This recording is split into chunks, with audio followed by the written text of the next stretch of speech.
Hey folks, welcome back to the channel. This is Jason, host of Fighting Words Financial. Let me know if you guys can hear me out there. Just getting started. So doing the poll here to see what everyone wants to talk about, and it looks like I don't know how many people have answered so far, but it looks like 80% of people pretty much want to talk about EVs. One person wants to talk about the Fed meeting, so that's how I'm going to get started. Feel free to keep voting on that if you can see it. Anyway, I'm a little out of breath today. My allergies have been bothering me a bit, but what's going on in the EV world right now. If you guys don't know about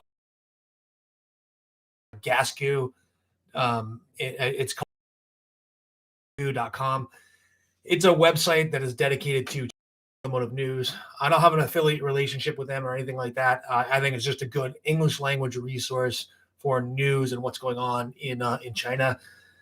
I guess the biggest Nio news is, of course, Nio's registered capital grows almost to $3 billion at this point, and that really doesn't tell the whole story. Now, let's talk about what's going on a little bit right now in China with the regulatory crackdown and the recent statements made by the Economic Planning Committee about consolidation in the EV industry. Prior to this, Nio really didn't have a great deal of cash on the balance sheet, and their balance sheet actually looked weaker in comparison to like Li Auto or Xpeng. But let's remember, guys, these are really tiny players. They have really sky high valuations, but in terms of production and the actual factors that they own, these are kind of really tiny players in the automotive world. But they do have quite a bit of cash right now. And like I said with Nio, that really doesn't tell the whole story. Remember that Nio has all of these nested relationships because of the deal that they went through a couple of years ago in Anhui province, where Anhui province actually owns a large portion of their parent company. And I forget what that's called. I think it's called Nio Company Limited. And so that is the company where their registered capital increased to about $3 billion. Some of their subsidiary companies, their wholly owned subsidiaries, they have about 1.39 billion in cash and about a half a billion in cash. And these are for different parts of Nio's operation. So I would say that if you look at the organization as a whole, there's at least about $5 billion of cash in there that could be put towards some degree of consolidation. Now, it was suggested on one of the videos that I made that Nio might purchase Evergrande Auto's assets. I don't know that that's going to happen. I don't know that they have the money to do that. I don't know if that actually benefits Nio at all. And I think that no one really knows what's going on with that at this point. So that's one of the things that's going on in there. In terms of Solrak says Lucid Motors, please. So Solrak, Lucid Motors is one of the companies that I don't follow quite as closely as a lot of other people do, just because I see their pathway to success at this point being pretty narrow. I mean, they've got to grab a large portion of that ultra high-end market, that ultra luxury market. Now they do have, like I said, that's their narrow pathway to success right now. They have a much tougher needle to thread when it comes to being successful in a lot of ways than Tesla does. The one thing that Tesla really didn't have was competition for the people who are likely to buy an electric vehicle. Now, there's one guy in my Patreon group who I can't mention by name, but he has been a big fan of Lucid from the beginning. And he's made the point that people who are interested in EVs in the US are already getting a little bit of brand fatigue when it comes to Tesla. And he believes that there's going to be a moment where Lucid offers a vehicle, and just because everyone who likes electric vehicles has a Tesla, there's going to be a certain portion of the population that just goes out and buys the Lucid Air. Now, I totally believe that's going to happen. I'm a contrarian by nature. That sounds like something I would do. But in this case, I just don't know that the interest in that vehicle is going to be enough to give investors the confidence that they're going to be able to scale production. They're going to have to go back to secondary markets, dilute, and have a secondary offering. They have to go through that entire cycle just after after Tesla did it. But at the same time, they're going to be competing with Ford. They're going to be competing with GM. They're going to be competing with VW and all these other players that are stepping into the EV market. So I don't necessarily know that is going to. I don't know that is really a wide pathway to success for Lucid. So I don't own any shares in Lucid. I might consider buying them at some other point, but I'm just not doing that right now. And yeah, so right now it looks like EV stocks, 82% of people want to talk about EV stocks. Only one person who answered the poll, I think, wants to talk about genomics. Very few people want to talk about the Evergrande crisis, which kind of surprised me. I thought a lot of people would have been interested in that because that is super, super important to what's going on in the world. Hey, but I get it. A lot of people that are interested in stocks don't know anything about bonds or how that can affect the market. It looks like only one person wants to talk about the Fed meeting too. So Mio's 720 or 27. Actually, I got your email. I just have not composed an answer to it yet.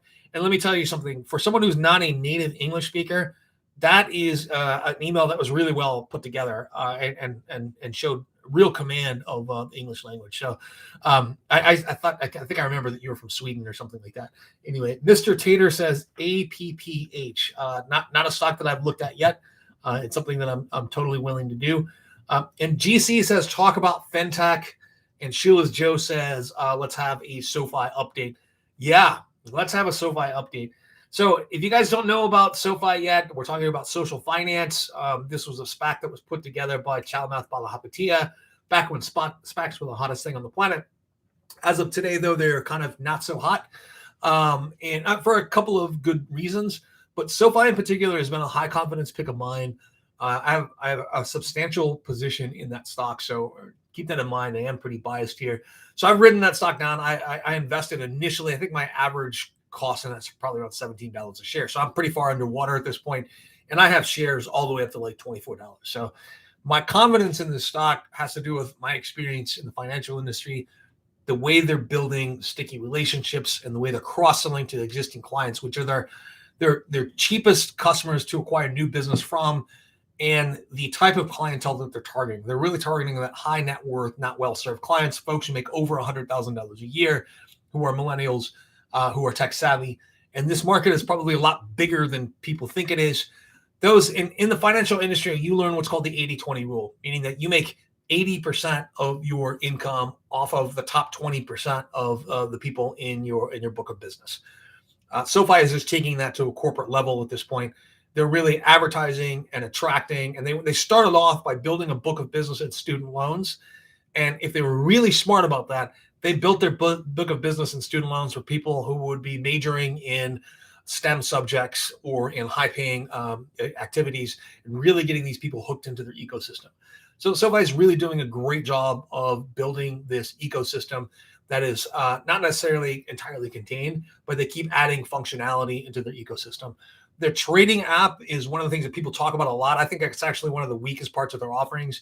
They are looking at adding crypto trading or different types of crypto trading. They're looking at adding, options trading at this point.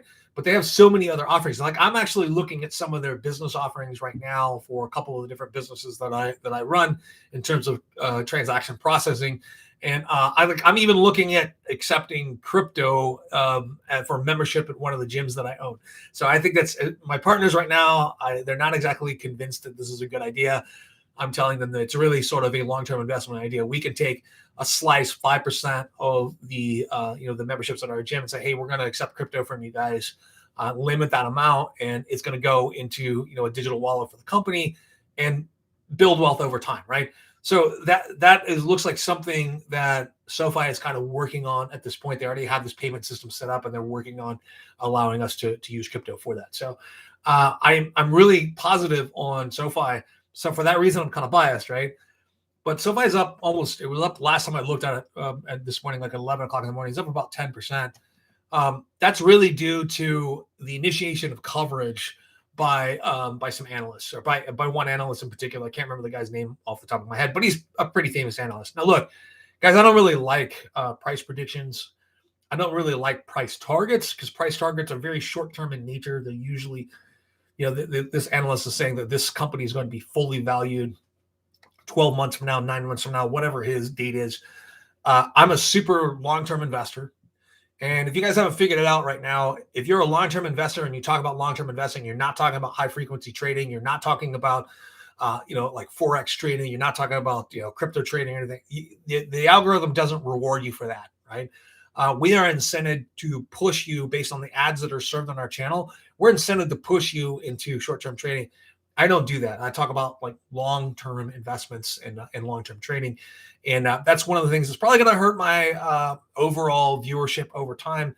But I'm really here for two reasons. Number one, I actually have a financial planning practice. I can't preach what I don't practice, right? And I can't tell you to do one thing on my channel while I'm actually advising you to do something else, for my client. So that's one of the things that prevents me from doing that. Also, the reality is short-term traders don't outperform the market. Yeah, everyone did last year because we all love EV stocks. We all love Tesla. And about half the people listening to this right now might think they're a genius because they made a lot of money in the stock market last year. But man, it was pretty hard to not make money in the stock market last year. Everyone's a genius in the bull market, right? That's happening. So anyway, back to SoFi though. So I don't really like price targets that much, but this guy initiated coverage on it and said that that SoFi is probably going to be profitable by 2024. It could happen, in my opinion, a lot earlier than that, especially if they get that bank charter out of the way, and especially if interest rates rise. This is one of the things that if you're not involved in the financial industry that you might not really understand, is that investing in a well-capitalized company like SoFi right now, while the stock is beaten down, while interest rates are at nothing, but they still have tons of cash on hand, may be a really, really good idea, especially after the Fed meetings or the Fed meeting came out. The Fed meeting was just held today, and they said that they're looking at raising interest rates 7 or 8 or 6 or 7 times by 2023, which generally means they're going to do 0.25% per quarter, which is not such a big deal. It's a real nice ease into creating more of a spread in interest rates. That spread in interest rates is the source of profits on deposit products for banks. And SoFi is looking for a banking charter, right? That difference between what you get paid for putting a deposit in SoFi's bank versus what they make loaning it out on a short-term or long-term basis, all of that is called the spread, and that is where their profits are derived. Like right now, banks are making a majority of their money by selling you different types of financial products and from fees generated on that. Traditionally, they make a lot more money with the spread between short-term, deposit rates and lending rates. As interest rates rise, that spread gets larger and larger and larger. So you're looking at SoFi getting a bank, typically for a new entity applying for a bank charter. That process takes 9 to 12 months. It should have been sped up by the acquisition. I think it was Golden West Bank or something that SoFi bought back in January. But with all of the backup and government services for just about everything, I don't think that's really going to be sped up. I still think that window is going to be 9 to 12 months, meaning by the end of the year is probably the earliest before that banking charter gets approved. There's absolutely zero reason to believe that banking charter won't get approved, though. Absolutely zero reason. They really have their ducks in a row here, and for the life of me, I can't remember the CEO's name, but he's well known for being a really meticulous and thorough person. Unlike a lot of the celebrity CEOs we talked today who just look good on camera, or maybe they're visionaries, and I think it's Andrew Noto is known for being very, very meticulous. So, So anyway, that's what I wanted to say about SoFi though, and that price target of $26 is not something that I pay attention to because my target is not 1 year for SoFi. My target is 10 years from now. I expect that stock to be worth somewhere north of $130 a share to $150 a share 10 years from now, right? So we're looking at 10x over the next 10 years, which is not unreasonable when you look at their membership growth, revenue growth, right? It is not unreasonable at all. So I think that you shouldn't even take that, what I'm saying right now, as a hard price target or something. You have to do your own research, and you have to look at the way they're doing business. You have to look at their investor deck too, and look at the risks that are associated with the company, and the fact that they have significant competition in this field. Right now, all of these fintechs really aren't competing that heavily against each other. They're trying to grab different pieces of the market, but they're all moving towards the center where they're going to create this financial ecosystem that's the sort of the flywheel strategy that Amazon has, right? They're all moving in that direction. Like if you look at the cap, they really started off by serving the unbanked. That was their, and to me, I know that it's very expensive to be poor in the United States. You just simply pay more fees than wealthy people do. Like if you've ever had a bank account, then if you know that if you have $100,000 in your bank account, you don't pay any checking fees. You don't pay fees to get cashier's checks or money orders or anything like that. You basically don't pay fees for anything. But if you got $500 in your account and you want to go get a money order, it's $10. If you want to get a cashier's account or a cashier's check, it's $10. If you bounce a check, you're getting that's the $15 penalty plus the whatever it is. But it takes a lot of money to be poor in this country in terms of fees. That's why I thought that the strategy for the Cash App was kind of weak at first until I realized there were 30 million people that are unbanked in the United States. And the adoption of the Cash App, if you look at a heat map of the unbanked and you look at the adoption of the Cash App, it's almost a perfect overlay. So if I take the opposite approach, they're looking at that high-end market where your relationships are harder to get, but once you get them, they're much stickier and they're much more high profit, right? So I think that, I'm very positive on Sofi. That was really a long-winded explanation here. So I'm actually going to go back in the comments and take a look at what's going on. So is it Loki Bentley says, is it possible for Sofi to offer a buy now, pay later product like Affirm or Klarna possible? Actually, that's something I haven't thought about. I don't see why it's not possible. And thoughts on Upstart for future growth and as a business. I'm actually going to be coming up with a video for that pretty soon, and I kind of don't want to ruin that. But let's say that I'm fairly positive for Upstart. All right. Is it a good time to put money into Nio, or do you think it will drop to 32?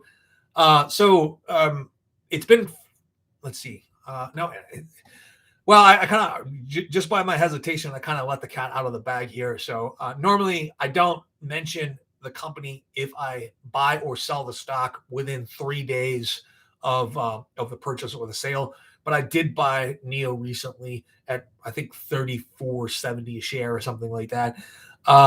And I think it's a good buy even at these prices. But remember, your time frame might be quite a bit different than mine when it comes to when you expect this to pay off. Once again, I'm looking at a 5 or 10 year window on this.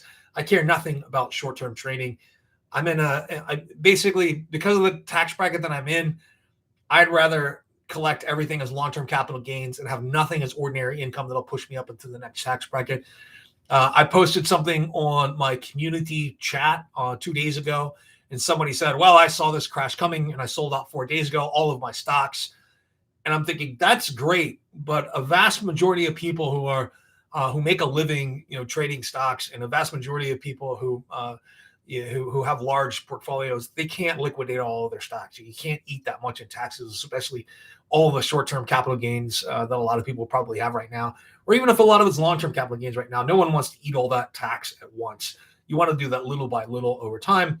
And it can even affect, if you're retired, especially, it can even affect how much you're going to pay in Medicare and all that. It can affect all kinds of other benefits. It can affect your medical insurance premiums, all kinds of things. So not everyone has, those are good problems to have. It means you have so much money that you can't sell out all of it, save yourself from that pain.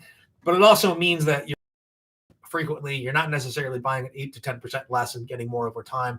You're increasing your taxable transactions. So I'd never encourage people to do a ton of short-term trading. It's really hard to outperform the S&P 500 over time, folks.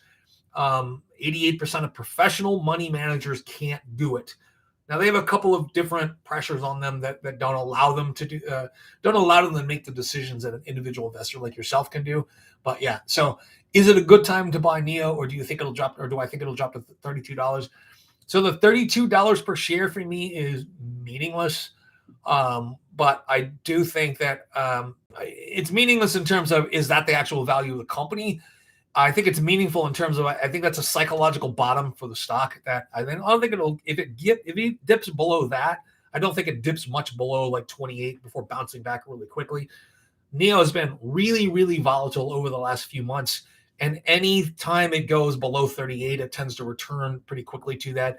I don't do a lot of technical analysis, but I did do it on Nio at this point. That's not the reason I buy or sell anything now. But I was just curious to see where those points were. And like I said, anytime it dips below 38, there's a pretty good chance it's going back really quickly. So if you were a short-term trader, that's something you might want to do. So Patrick Dylan says, what sets SoFi apart from other banks? Is it the one-stop shop aspect? If so, what stops other banks from copying that idea? So I talked a lot about that bank. I think it's a lot of it has to do with the makeup of their clientele. They're really targeting people that are making more than $100,000 a year.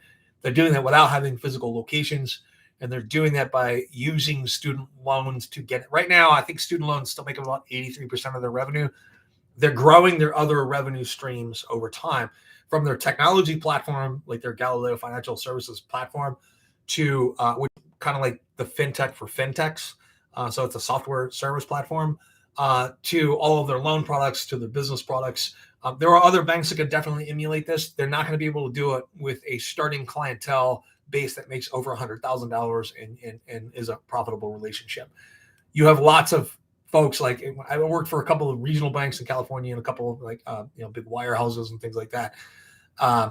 It's the quality of their client base that really sets them apart. So, okay, did you read the article, Bloomberg article on Evergrande titled "Evergrande Borrows from Everyone"? It's a good read. So I didn't read that particular article, but if you saw my video on this yesterday, like I've been following Evergrande for a long time. So I have a love-hate relationship with short sellers. And my hate relationship with Andrew Left really started with Evergrande. I've never been an investor in Evergrande. Ever since I went to China and saw the vast cities of empty apartments and empty buildings there that were, entire cities that were built out where no one was living, and then saw some of the, the impoverished countryside too, I really have been very leery about investing in any property developer. And the fact that they started that Evergrande actually started like an electric vehicle manufacturing arm too, I wasn't impressed by that at all. So, so I've known about Evergrande since 2012, when Andrew Left came out with his short report. I wasn't that concerned. There wasn't any reason for me to disbelieve Andrew Left, other than the fact that at the time I felt like he didn't really understand Chinese markets. As it turns out, he was right. And I don't know if you guys knew this or not, but there was a legal case that lasted for like 5 years. And eventually Andrew Left got banned from owning or trading any stocks on the Hong Kong exchange because of that short report. As it turns out, he was entirely correct by that. So he's done 18 total reports on different Chinese companies where he either thought they were overvalued or he thought that there was fraudulent activity. And he and Muddy Waters have been reasonably correct on virtually every company that they've taken a look at. So that's one of the things that I find most fascinating, is that the short sellers get a lot of flack and they're not all created equal. Like I've read some horrible reports by Benitez Research and by I can't remember I think it was called Wolfpack or something like that. I've read some horrible short reports that were just hit jobs. One that was done on Hyliion, where the complaints that they brought out were kind of ridiculous. So yeah, not all short selling reports are created equal, but I'm going to start paying more attention to what Andrew Left says. Start paying more attention to Muddy Waters, which I forget that guy's name. But no, so Evergrande their issue has been that they run their entire empire on debt, which is not terrible, but you have to eventually start producing revenue. But I think they were only allowed to get so over-levered because of the political connections of their CEO. Basically, it's like a Bernie Madoff kind of deal. The fact that Bernie Madoff was a crook was well known by one auditor way back in 2001. It just took him another 7 or 8 years to get caught because he was so well connected that no one wanted to believe that this was going on. Andrew Left basically discovered that Evergrande Property Group or Evergrande Group was insolvent way back in 2012. He also thinks that none of that has really changed in the last 9 or 10 years, that it's just the scale of that problem that's gotten worse. So positive things about Evergrande Auto that you may not know about. It looks like Evergrande China reached a deal over a bond interest payment that's due this week. Now, this is not the giant payment that's due tomorrow. That's $80 million. This is about $35 or $36 million in yuan-dominated debt. And so there was an agreement that was reached via negotiations from the clearinghouse for that. It didn't specify how much of that interest was going to be paid in cash and how much of it was going to be paid in property. Evergrande is already liquidating some of their properties to satisfy bond payments. I covered that in my last video. They made that announcement actually via WeChat on Saturday, and they've been doing that ever since. The Bank of China, the People's Bank of China, actually also moved to sort of to calm nerves today. They pumped another 120 billion yuan into the banking system to increase liquidity. So they're, like I said, the Chinese regulatory regime is just not transparent. We don't often see what's going on in the background, but they are working very hard to contain this crisis. They don't want to have a Lehman Brothers moment. I think that Evergrande is too big to fail for China. I think that the CEO doesn't escape intact, meaning that China has actually executed CEOs before for corruption, right? And government officials for corruption. I'm not saying he's going to be executed, but I'm saying that the CEO pays a personal price for this. He's not going to get away with it. This isn't a Panama Papers situation. If you don't know what I'm talking about when it comes to the Panama Papers, that's definitely something you should look up. The Panama Papers exposed massive corruption and tax evasion from the richest 1%, basically entire West. And essentially no one was ever sanctioned or went to jail over that. And it was absolutely amazing. People just forgot that even happened, right? So back to Evergrande, though, like global investors have been, kind of waiting in limbo for a little bit here. And they're essentially the world's most indebted developer, even though they're the second largest developer in China. They got $300 billion in debt, and this crisis is kind of spooking markets because people believe that there could be some spillover or contagion. They missed those interest payments that were due on Monday to at least two of its largest bank creditors. And Chinese authorities didn't warn those banks that it was going to happen. And they warned a couple of other banks, though, they wouldn't be able to pay debt obligations that are due on Monday. So my issue with this is that I wish that the regulatory officials in China were a little more transparent about what they're doing. But the management of Evergrande appears to be confident. They're telling their employees that we've weathered storms before. We're going to weather this one too.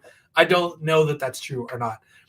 Yeah, guys, I forgot to tell you, the super chat features are on if you feel so inclined. If you don't, I understand. That's great. Midos 27 says Nio is overvalued from the start and it's still 2 times Xpeng's value and moving slower, in my opinion. Yeah, I agree with that. The problem with actually stating that out loud is people's belief in Nio is essentially religious at this point, and it is not based on any reality whatsoever. When you look at the number of outstanding shares out there, it's almost twice as diluted as Xpeng is right now. In terms of the actual working capital that Xpeng has, that was the wrong phrase, the wrong words to use. But the actual number of factories that they have and industrial capacity that Xpeng has, they're actually ahead of Nio. When it comes to their product line and their technology, I think Xpeng is ahead of Nio.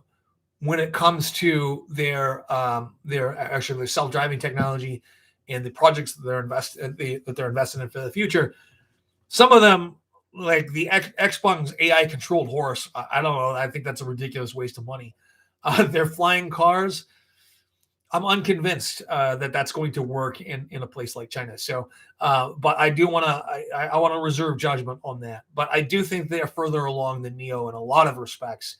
Nio does have a distinct advantage, though, when it comes to branding, though. They definitely do. Yeah, so anyway, if you have any more questions about the Evergrande crisis, that is something that I've been looking at for a while. I just didn't realize that I was paying such close attention to it. But the real big factor last year that I should have recognized was an issue, but I didn't at the time, was that giant unsubscribed secondary offering that Evergrande had, where they essentially offered $1 billion of shares and they only sold $500 million of shares. Now, the word is that the CEO cut out all of his buddies who were his long-term supporters and investors with really deep pockets.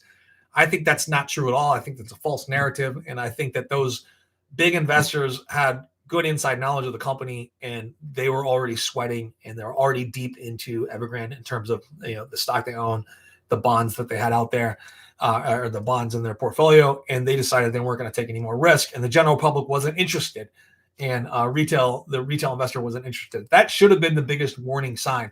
Not even the fact that Evergrande Auto was investigated by Chinese regulators last year over promises they made and the lack of a product, right? That was not the biggest sign. The biggest sign was that his best friends no longer wanted to invest in his company. That was the biggest sign. So, yeah. So GC says, companies under $5 billion market cap, are you super bullish on long term? That question is really general. There are thousands of companies with tens of thousands of companies under $5 billion market cap.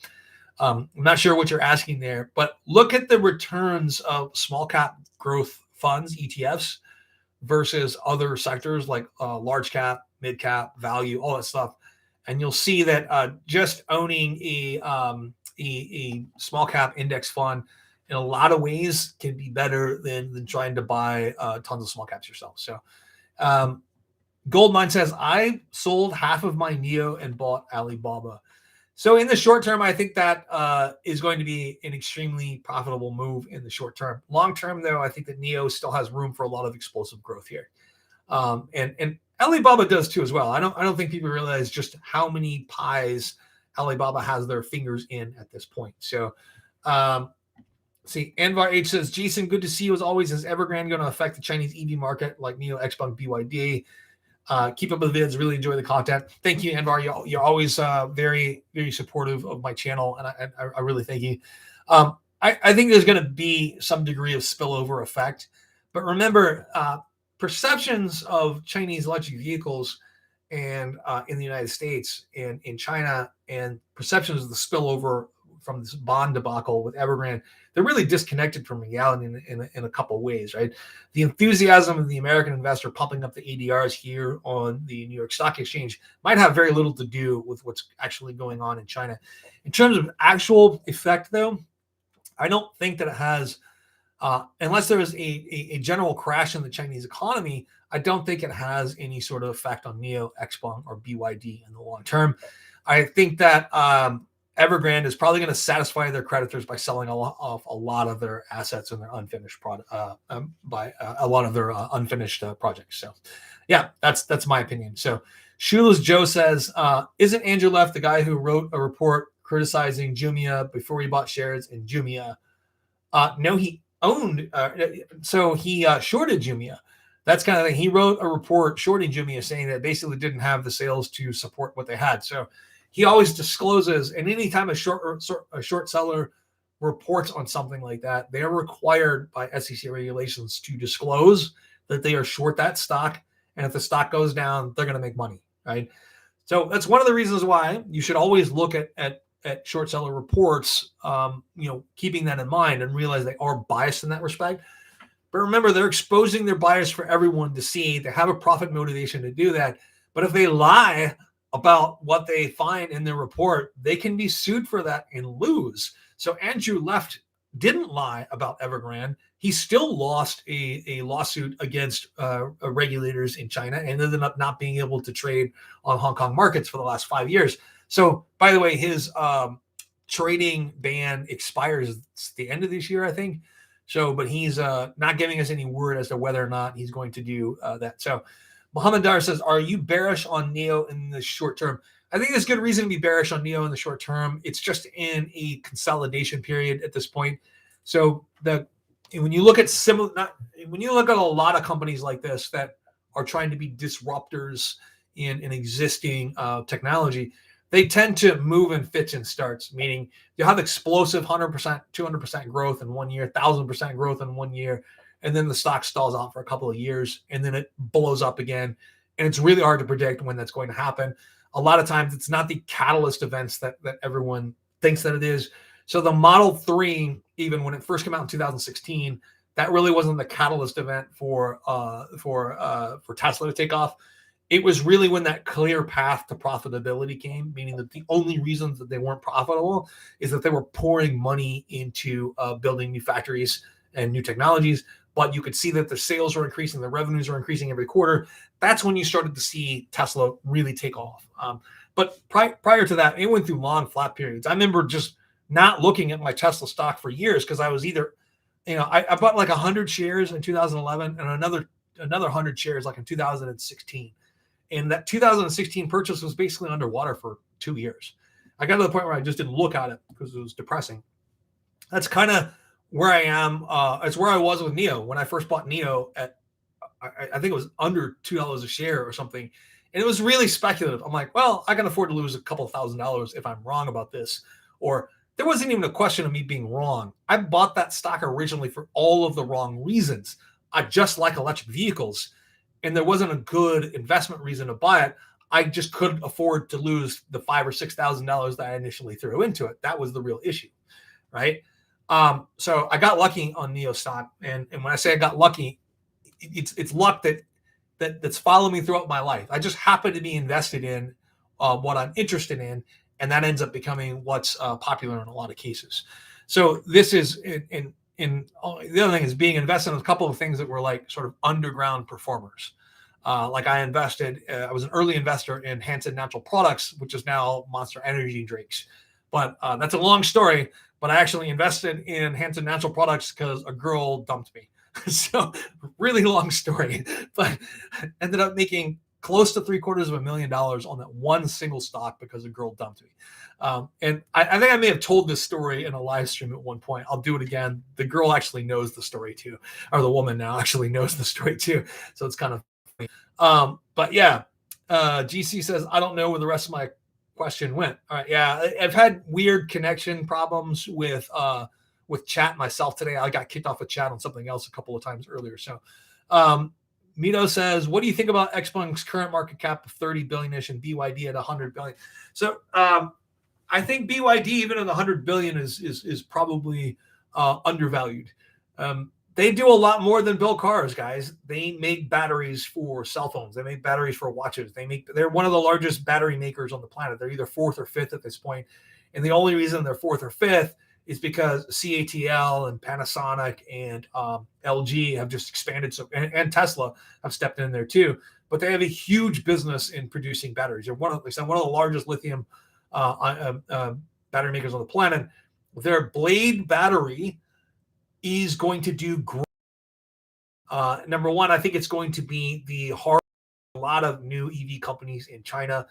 I think there's going to be some the newer EV companies. They're not going to bother going to anyone else with their technology. They're going to or trying to create their own technology. They're going to go with BYD's very safe and very cheap Blade battery, and it's about 14 or 15% less efficient than some of the most efficient battery chemistries out there. But it's good enough to do the job, and that's an attitude that really differs in Chinese manufacturing than in U.S. manufacturing or German manufacturing or Japanese manufacturing. It's very similar to like maybe Soviet manufacturing in the old days, where you don't have to be the best. You have to be good enough in a lot of respects, and you have to be reliable, and you have to be a safe product, right? So I think that there's a pretty wide pathway for success for BYD. And remember, they have their semiconductor arm as well. They're taking that public. I don't know if I think that was delayed, but I know they're taking that public at some point. They make medical supplies.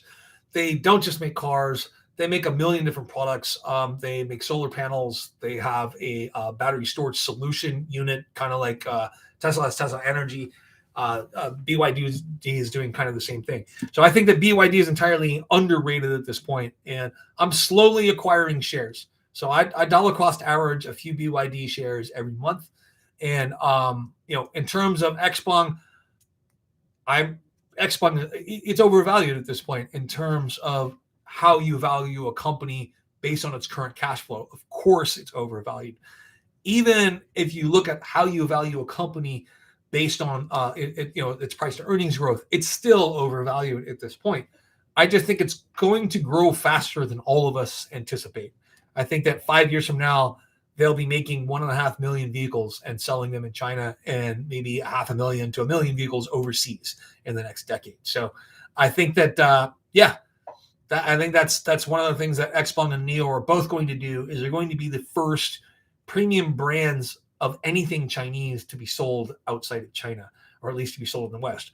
I can't think of any premium brand of anything that's Chinese. but I think that's going to happen. There's nothing about a Nio vehicle or an Xpeng vehicle that is second rate. These are all first rate manufactured vehicles. So Mohammed Dahir says, that's exactly what I've been doing lately, is ignoring my Fidelity account. This is something that I talk about all the time, but I don't think people realize. I typically buy a stock. I don't really think about it very much. And I might sell 5 times a year. And that's something usually that I've lost conviction in, usually something that I've already owned for like 10 years. And maybe I've seen all of that potential be realized at some point. And I'll start doing evaluation, looking at that growth rate and saying, am I going to beat the S&P 500 at an average rate of the last 50 years of 10%? Am I going to beat 10% with this particular stock over the next decade, even though I might have in the past decade? A lot of cases, that answer is no, and that's the stock that I'm going to slowly work my way out of. Sometimes it takes me a year or two to work my way out of because there's a lot of capital gains in there. And I never want my proportion of individual stocks to be larger than like 30% of my overall investment portfolio. And so I'll shuffle a little bit of money every year into my index portfolio too. How much was Monster Energy drink stock when you first invested? It was actually, yes, it was a high risk penny stock, but I was really young. This was like 1998 or something like that. And 97 or 98. It was like $1. I think it was 98. It was like $1.50 a share. And I bought a couple thousand shares. And back then, it wasn't $1.50 a share. It was more like $2 a share. No, yeah. So I think I paid almost $150 in a commission for that trade too. And the guy was doing me a favor. At that point, he was a high price stockbroker that I knew through the restaurant that I worked at, right? And I was just a waiter. And I said, hey, I want to buy some stock. I have a couple $1,000s. And the guy looked at me. He's like, bro, I'm expensive. You probably can't afford me. But I kept asking him about buying the stock, and he told me that he charged 50 cents per share as a commission. 50 cents per share. So I started looking that up, and actually, you guys know the story, The Pursuit of Happiness, with that Chris Gardner. So years ago, when I worked for Union Bank, he was the guest speaker at one of the like our annual meeting event that we had, where we have training and they bring in a guest speaker. A lot of times it's like sports people. I don't really give a crap about sports people. How does that relate to me doing my job? And how is that really inspirational? Even though I'm big into sports. Don't get me wrong, guys. I own a couple of Brazilian Jiu-Jitsu academies. I'm really into combat sports. But I don't see those people as like inspirational speakers. When Chris Gardner came, his presentation was great. That was everything we saw in the movie. And his presentation was great. And he actually gave us a little more insight behind how he became successful too. But the real insight is when I went back to my hotel. And I suffer from insomnia, guys. I went down to the hotel bar. Lo and behold, Chris Gardner is there. And he and I drank together for like 4 hours and talked about everything that was going on in terms of that. And he was the one that told me, he's like, yeah, when I first started working back in the day, we charged 50 cents per share as a commission. And he made his money by getting rid of his accent, calling people in Odessa, Texas, of all places. Back then in the 1970s and 80s when he got started, Odessa, Texas had the highest concentration of millionaires anywhere in the world at that point, and that was all due to the oil industry. And he was selling them stock over the phone without ever meeting them personally. And he has this incredible story that he told where Chris Gardner, if you don't remember this, is the guy that was played by Will Smith. He had this client there that was worth millions of dollars. He had a small slice of his fortune, and Chris was talking to him for like more than a year and a half. And the guy was always telling racist jokes, and Chris just kept his mouth shut, didn't say anything, kept doing business. And finally, I think Chris was living maybe in Chicago at this time. I don't remember that part of the story. Maybe he was living in Chicago at the time. But that guy said, hey, I want to come and visit you and meet you face to face. And he flew out, met him face to face.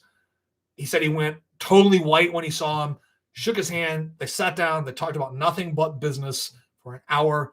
He goes home, hops on a plane, flies back to Odessa, calls Chris back a week later and says, you're going to manage all my money now, all of it. And he moved millions of dollars over there to him.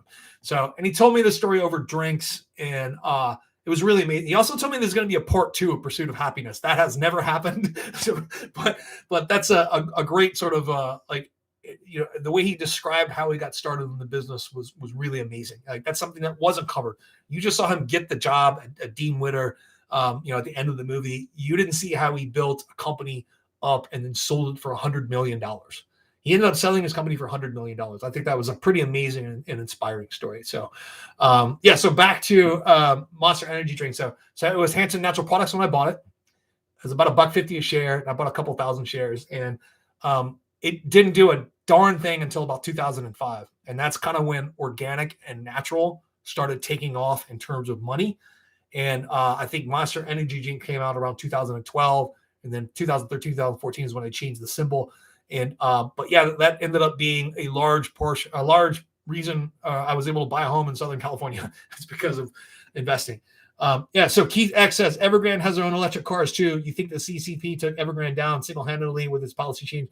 So Evergrande was actually investigated by economic regulators in October and November of last year. The result of that investigation is not real well known, but I think the clock was ticking on them then. I think that clock has actually been. I think that regulators probably knew in 2012 when Andrew Leff put out a short report that he was correct about everything, but he was basically the Bernie Madoff of that part of the world. The CEO was, and no one wanted to take him on because of his political clout. So I think this has been known for a while in higher circles, and it's just now coming out. This is not something unique to China. This is something that happens in a lot of places. In Germany last year, there was that big credit card processing company that went out of business too. I can't remember the name off the top of my head, but it was another thing where people just said, "Oh, this came out of left field." It really didn't come out of left field, guys. There were plenty of indications there. We just didn't see them. When it comes to Evergrande Auto, there were plenty of reasons to be nervous before any of this happened. We just didn't see it happen. And I'm not going to pretend like I was an expert and I saw this coming ahead of time. John, quick update on Genomics stocks. So in terms of Genomics stocks, I hold ARKG. So I'm very interested in Genomics. I've held Moderna stock now for about 10 years, but I bought like 10 shares, guys. Don't get excited. I didn't get rich off of Moderna, but I've been interested in mRNA, messenger RNA technology for a very long time. And I've traced the research all the way back to really 1961 when it was discovered that you could force cells to, basically when mRNA was discovered. And then by 1968, they had discovered the mechanism that it was read and translated into proteins. By 1992, they figured out they could do this artificially with mouse cells by inserting messenger RNA and getting the ribosomes to produce proteins on demand. So basically, since 1992, the era of messenger RNA medicine has been coming. It's just taken a long time to figure out all the applications, and also an effective way to deliver messenger RNA. RNA is, unlike DNA, RNA is very delicate and it falls apart. Typically, when you make RNA in a lab, you can make nanograms of RNA, and you don't want to touch it because it breaks apart. The idea of encapsulating it in a lipid and delivering it to the cell cytoplasm that way so it can make it to the ribosomes, that was the real innovation that happened. People think that it was CRISPR that allowed this to happen. It's not. That's not the method by which the RNA is constructed for this. But the idea of actually splicing out the spike protein for a virus is not new, and I'm going to explain that right now. So you guys do know that there is a vaccine now for the Ebola virus that's been in testing and development now for a couple of years. I don't think that's Moderna; it's some other company. But they actually took adenovirus, which is a monkey virus that has no effect on humans, but I think it makes chimpanzees have diarrhea or something like that. So it's perfectly harmless, or have cold symptoms, but it's perfectly harmless for humans. So they took the adenovirus and they chopped out the RNA sequence for that produces the spike protein for adenovirus, and they replace it with the spike protein for Ebola, and that is what makes that Ebola vaccine work. And so I recognize that even on my channel, I have a lot of anti-vaxxers. If you are an anti-vaxxer, and first of all, I think that position is unreasonable, and it's really based on a lack of understanding of scale and statistics. But second of all, if you are opposed to the mRNA vaccine because it's mRNA, I have news for you. And this is why all vaccines in the future are going to be mRNA vaccines. This is why many types of medicine in the future, you're going to develop protein treatments and gene therapies through mRNA. And the reason is this: there are millions upon millions of viruses on this planet that we've identified, and millions upon millions of viruses that we have not identified. Like literally, the most common form of virus on the planet right now, at least in humans, is something called the mild pepper mottle virus. Almost every person in the world has it. It's in fecal matter all over the planet in the billions and billions and billions. It absolutely doesn't infect us at all. It just passes right through us, right? Because it's a certain type of virus that can't affect us. But out of the millions of viruses that we have identified, there's only 7 different types of viral genomes, and I only know a few of them off the top of my head. I'm remembering this from a virology course that I took years ago. There's like segmented DNA, there's DNA viruses, there's RNA viruses, there's double-stranded RNA viruses, and there's at least 3 other types of viruses that a true retrovirus. So there's at least 2 other types of or even 3 other types of virus that I can't remember off the top of my head. But if you look at what's called the Baltimore scheme in terms of what they do and how they produce the proteins that they need to replicate, they all produce, and their end product is always messenger RNA. That gets fed to a ribosome. The ribosome produces the proteins that are necessary. Now, in terms of the coronavirus, I think there's, and I don't remember off the top of my head, somebody can probably verify this, but I think there's 29 different proteins that are produced by SARS-CoV-2, which is what produces COVID-19. So there's 29 different proteins. One of those is the spike protein. 24 of those proteins are related to cell replication, meaning they're producing adenine, thymine, guanine, and I think uracil is the other nucleotide that's produced in RNA that's not produced in DNA. Somebody would have to verify that. And like I said, it's been a while since my virology courses, but in that case, they all produce messenger RNA. 24 out of the 29 proteins produced are related to replication, meaning it's just related to producing those nucleotides so they can make copies of itself. And the other 4, 3 of them we know what those proteins do, and then there's one that's a complete mystery. It is a total novel gene at the end of that sequence that produces a protein that we don't really know what its role is. So the difference is if you take the mRNA vaccine, you're getting 1 out of 29 different proteins. If you get the virus, you're getting all 29 proteins. You could have a sensitivity or an allergy to to at least 5 of those 29 proteins, as opposed to just getting 1, right? So this is the real thing that folks don't understand. That the rollout for the mRNA vaccine has actually been smoother than any new rollout for a new vaccine technology since basically the Salk inactivated polio virus vaccine came out in 1955, and it actually went through the same length of trials too. So the trial for the polio vaccine started like in April of 1954 and ended in March of 1955. And it had like 1.2 million people who participated in it. So the length of time that people have been working, I know this is a big concern to people, but mRNA technology is not new. It's actually a mature technology that people have been working on for 4 decades now. So, and what you don't understand is that there's already messenger RNA technologies in development right now for treating some very specific tumor cancers. There's already other types of vaccines out there for other diseases. Now, the one I was talking about with the Ebola virus is not an mRNA vaccine; it's a different type of vaccine. But yeah, anyway, so very, very impressive technology that the general public is really not going to understand for years and years and years. Now, I speak on this with a great deal of authority because that's just my nature of the way I speak. But the reality is I took 3 courses in virology like 15 years ago. And this is what I remember from those. And I kind of did a refresher course online just when all of this pandemic stuff started. And I have a wide variety of interests, and I like to be exact in the things that I know. That's why when I don't know something, I always say, hey, somebody can verify this or somebody look this up, because it's not that I won't admit it when I'm wrong. I don't like to be wrong, so I'd rather leave room to be wrong. But look, this is what I'm not wrong about. In the future, almost all vaccines are going to be mRNA vaccines. They are infinitely safer than using an attenuated vaccine, which is a live vaccine that's been weakened. Infinitely safer than doing that. And you can produce these really, really quickly. Once the viral genome was decoded and it was submitted to the World Health Organization. It was released to the public, to scientists all over the world. Anyone, and not even scientists, you can get a copy of the genome yourself if you want to. It's all available through periodic journals, right?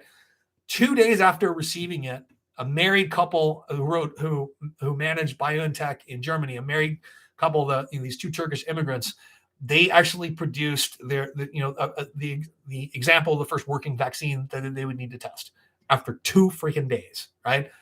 That's happening over and over and over.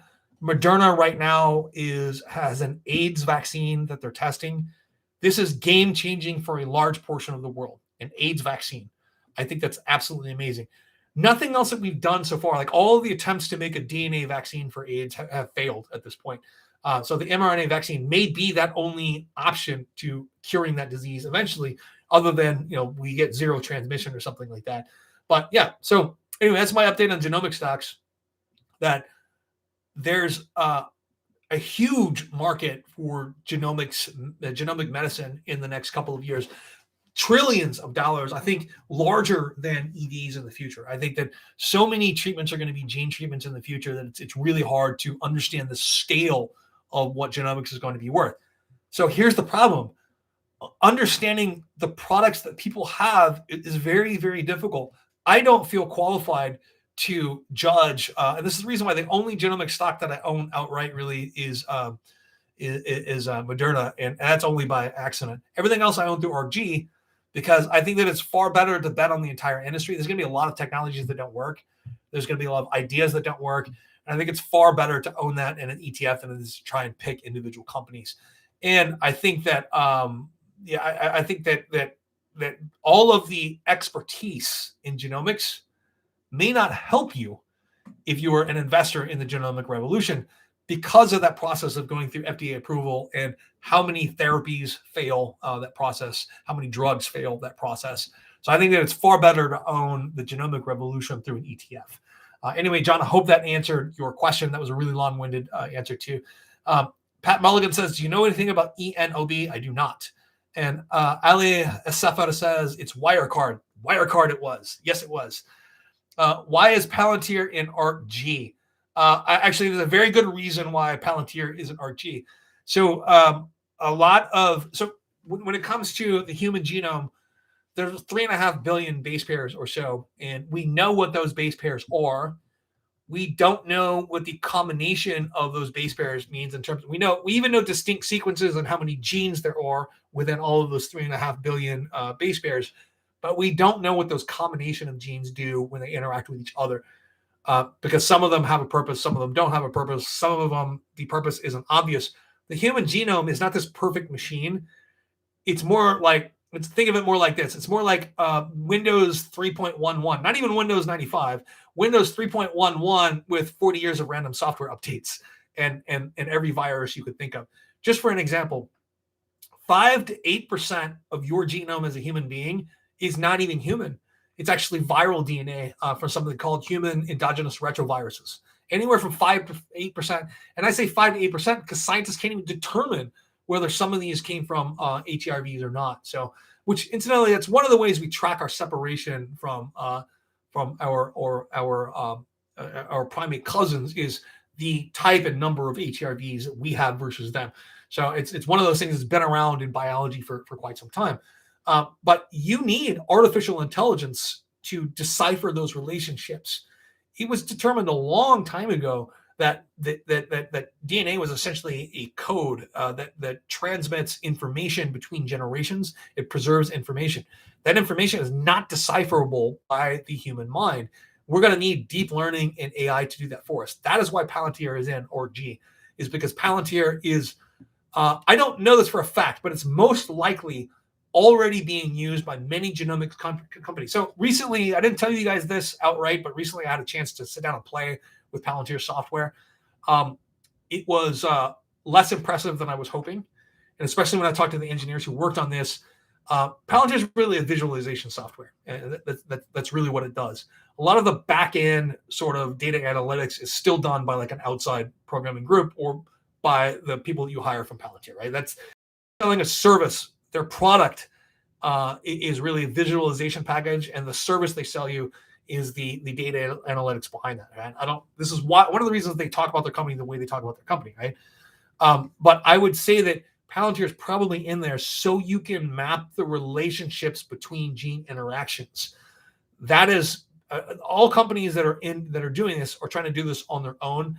I think that Palantir is probably looking for an angle and a way to get into genomic medicine in that way, because that's what they do with their software is they build these linkages between different things that are not necessarily so obvious. And so that's the real simple explanation there. Let me see. When SoFi gets its bank charge, it's a game changer.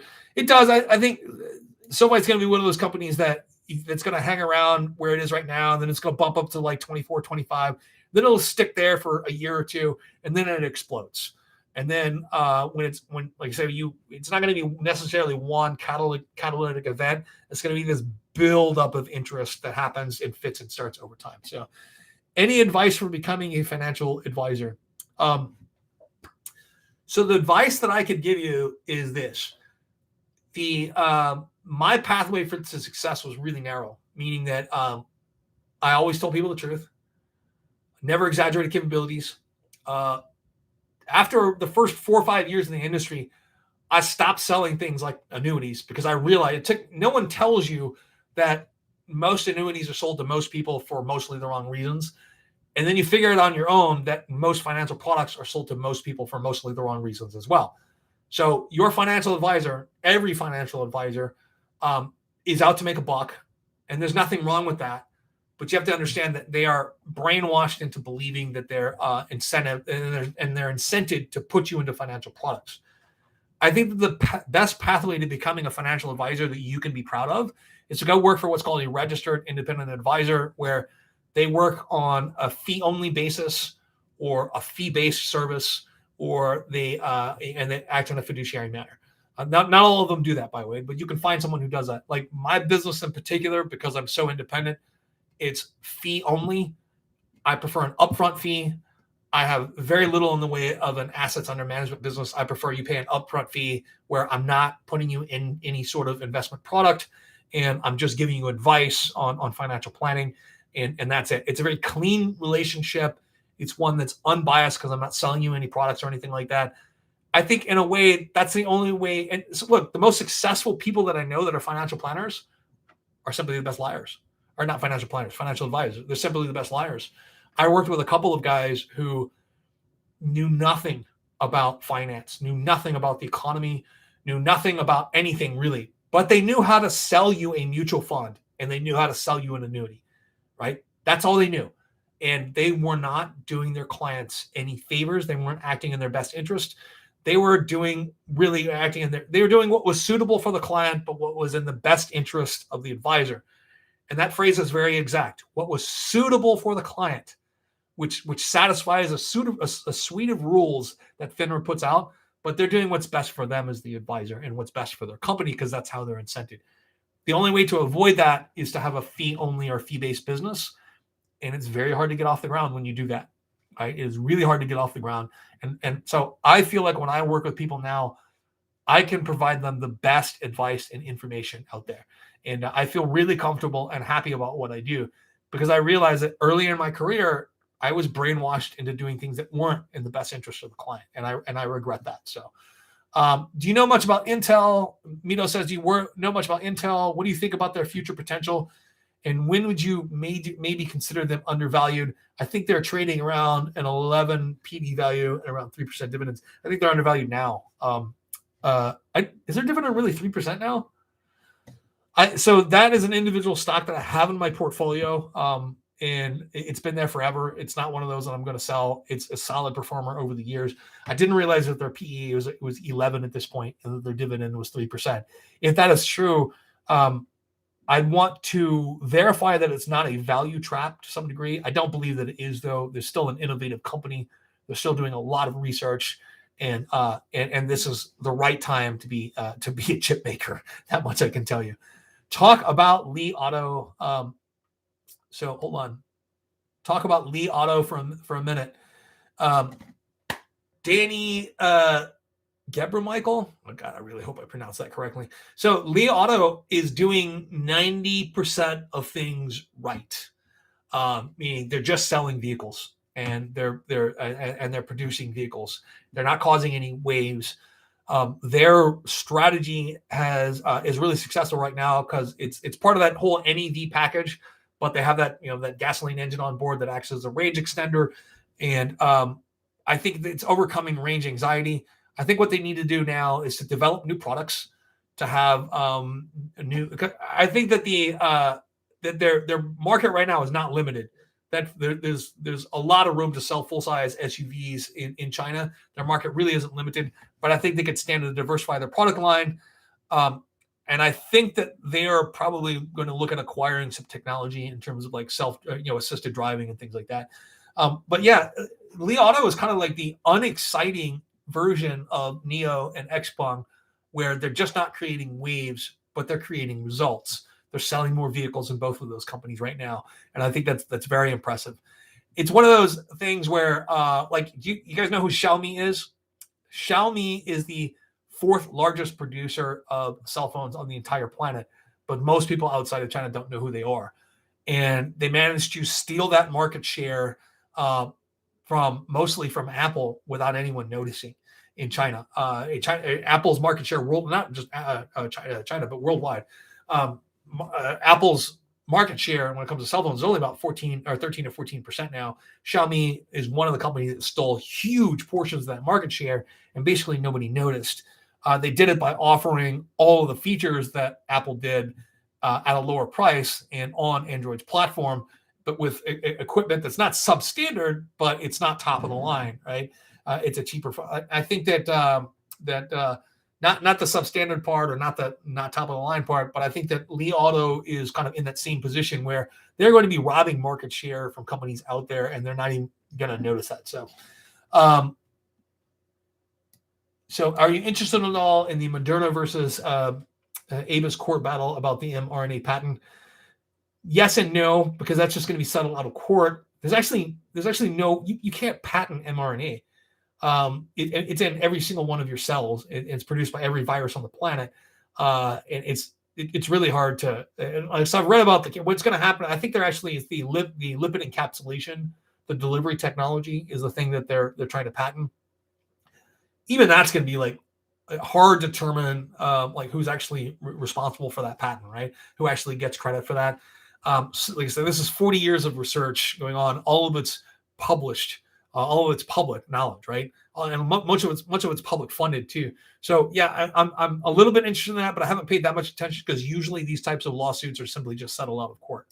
That is my scoop on that. Is that I've seen these lawsuits over and over and over. They're settled out of court. Mark Butler says this discussion of mRNA is awesome. Thank you so much. Look, I realize I went off on a tangent there, and a lot of people are probably lost on this. And I'm probably going to get an email from someone who's a geneticist at some point. Put it this way. I was deliberately vague enough very deliberately vague enough that I know I was correct about everything that I said. But there's going to be a lot that was unsaid in that where maybe it's not as simple as I made it sound like. But yes, I do believe that most things I do believe that genomic medicine is about to take off. And this is a 40 or 50 year explosion in wealth that's going to be created because of genomic medicine. I would suggest the book, The Code Breaker, which is why I invested in CRISPR. I read that a while back. I should probably read that again. Keith X says, have you heard of ABCL? You know what, Keith? You need to send me an email with all of these companies that I think it's you that recommends or asks a lot about a lot of companies I've never heard of. Send me a list of those via my email so I can look that up. And that'd be great. So Bram Mormon says, viruses are brainless. If you can't beat them, we don't deserve to survive. Okay, I don't agree with that statement. They are brainless. They have no purpose other than to make a copy of themselves. And that's, but yeah, I don't necessarily agree with that statement. That's a whole, I should start a channel on philosophy. Do any of us deserve to survive? So I could certainly but there's a large section of this country right now that I'm struggling not to have those feelings for, right?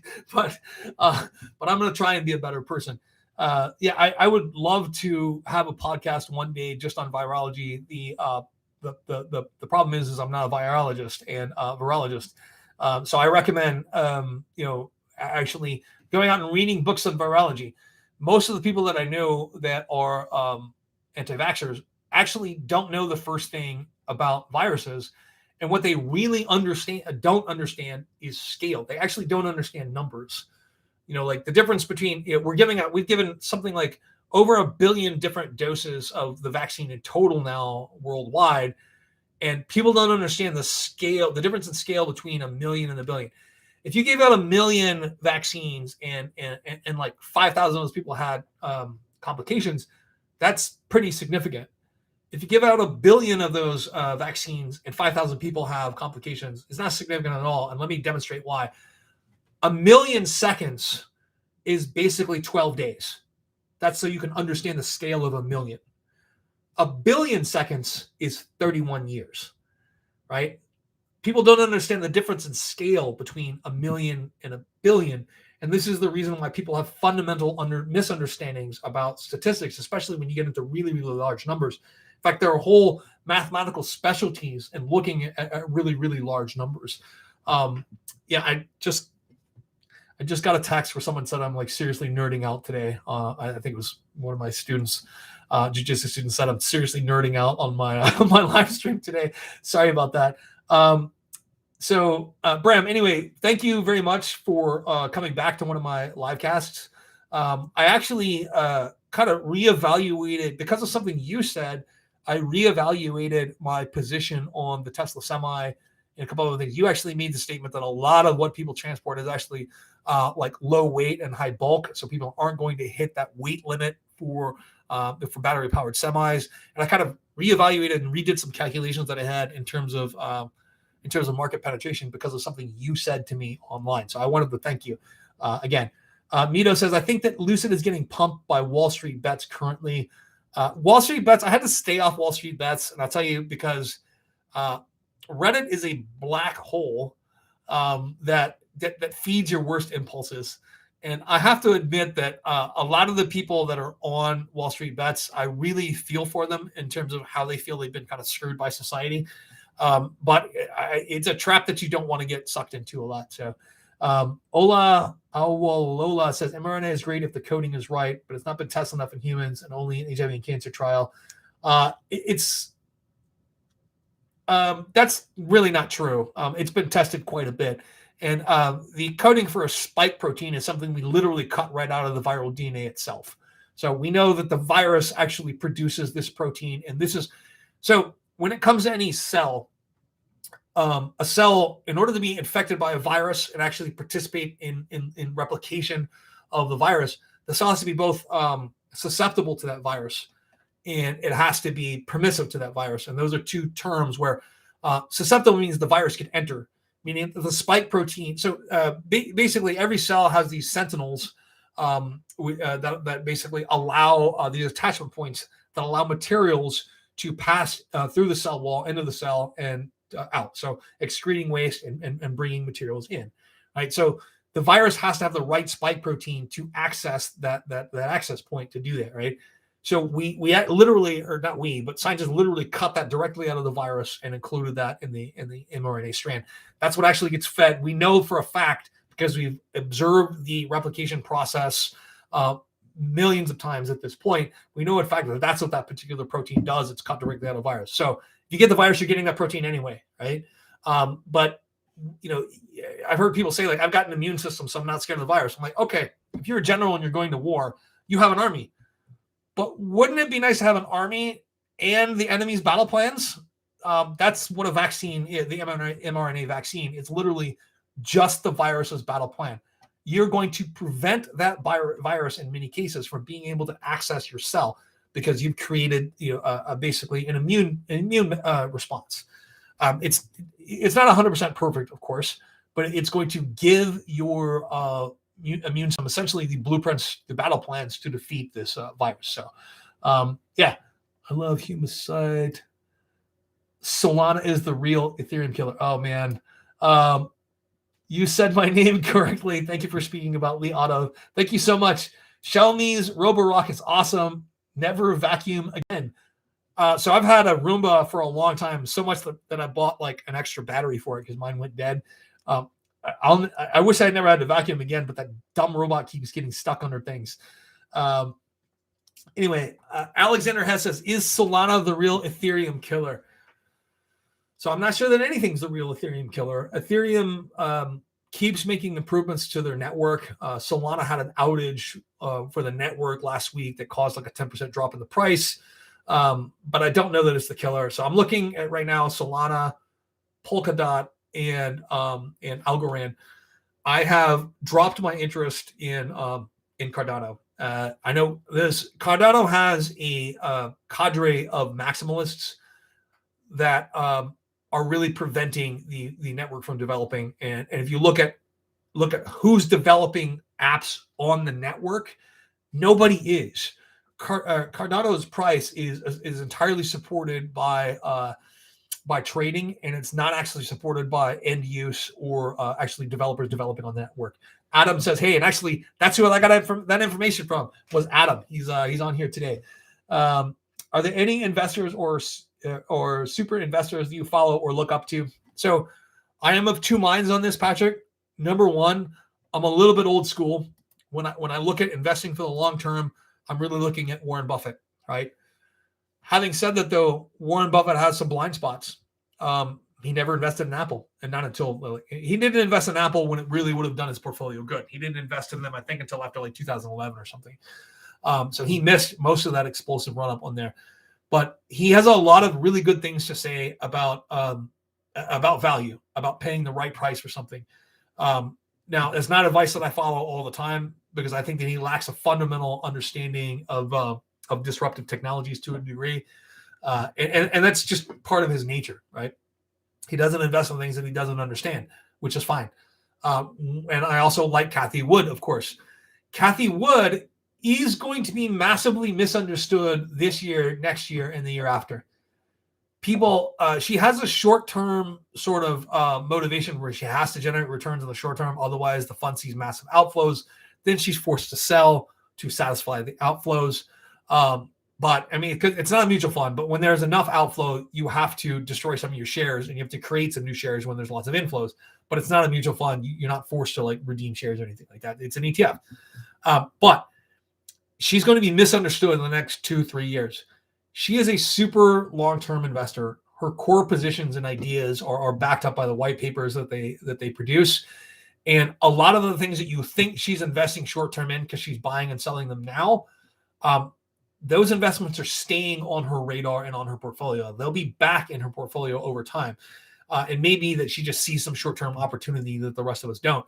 But she has long-term commitments to industries as a whole, sectors of the economy as a whole that other people don't. And she's the only one thinking in these terms. There are a couple of people on the planet who sort of really changed the way we think about things. Like, this might give me a hot water because people are going to misinterpret it, but Karl Marx changed the way that people looked at history. Not change. Yeah, he did a lot to change the economy, and those ideas didn't really work, right? A lot of them didn't really work. Some of them did, and we live in a society that reflects that today. But he changed the way that people looked at history.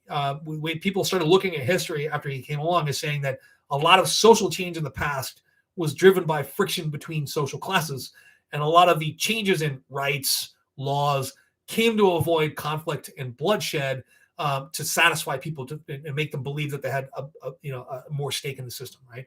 So he massively changed the way we think. So now that you have Marxist historians, they're not what you think. It's really about examining the past and how social friction makes societies change. And these are like Marxist other kind of academics. It's really misunderstood by the general public. So Cathie Wood has basically done the same thing.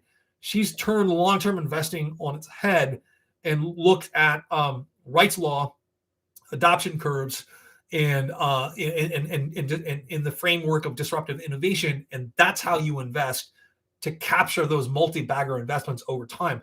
That's how you identify things. I think, like, literally, I don't know if she's going to be alive when this happens, But if her type of investing really takes off and 10, 15, 20 years from now, this philosophy is really successful, I think she might actually be in line for a Nobel Prize in economics. She's really, she didn't produce the original paperwork. I think a guy named Dr. Christensen did that first. He wrote the book about and coined the phrase disruptive innovation. But yeah, I think that as an investor, she may actually be in line for that sometime in the future. Maybe I'm totally wrong about that. Maybe that's off base, but those are the two people that I really look at. But they're diametrically opposed in some ways in terms of their investment philosophy. So Adam or Bram says, I put 4 years of bacteriology, including 1 year with phages, which are essentially viruses. Mind you, that was more than 55 years ago.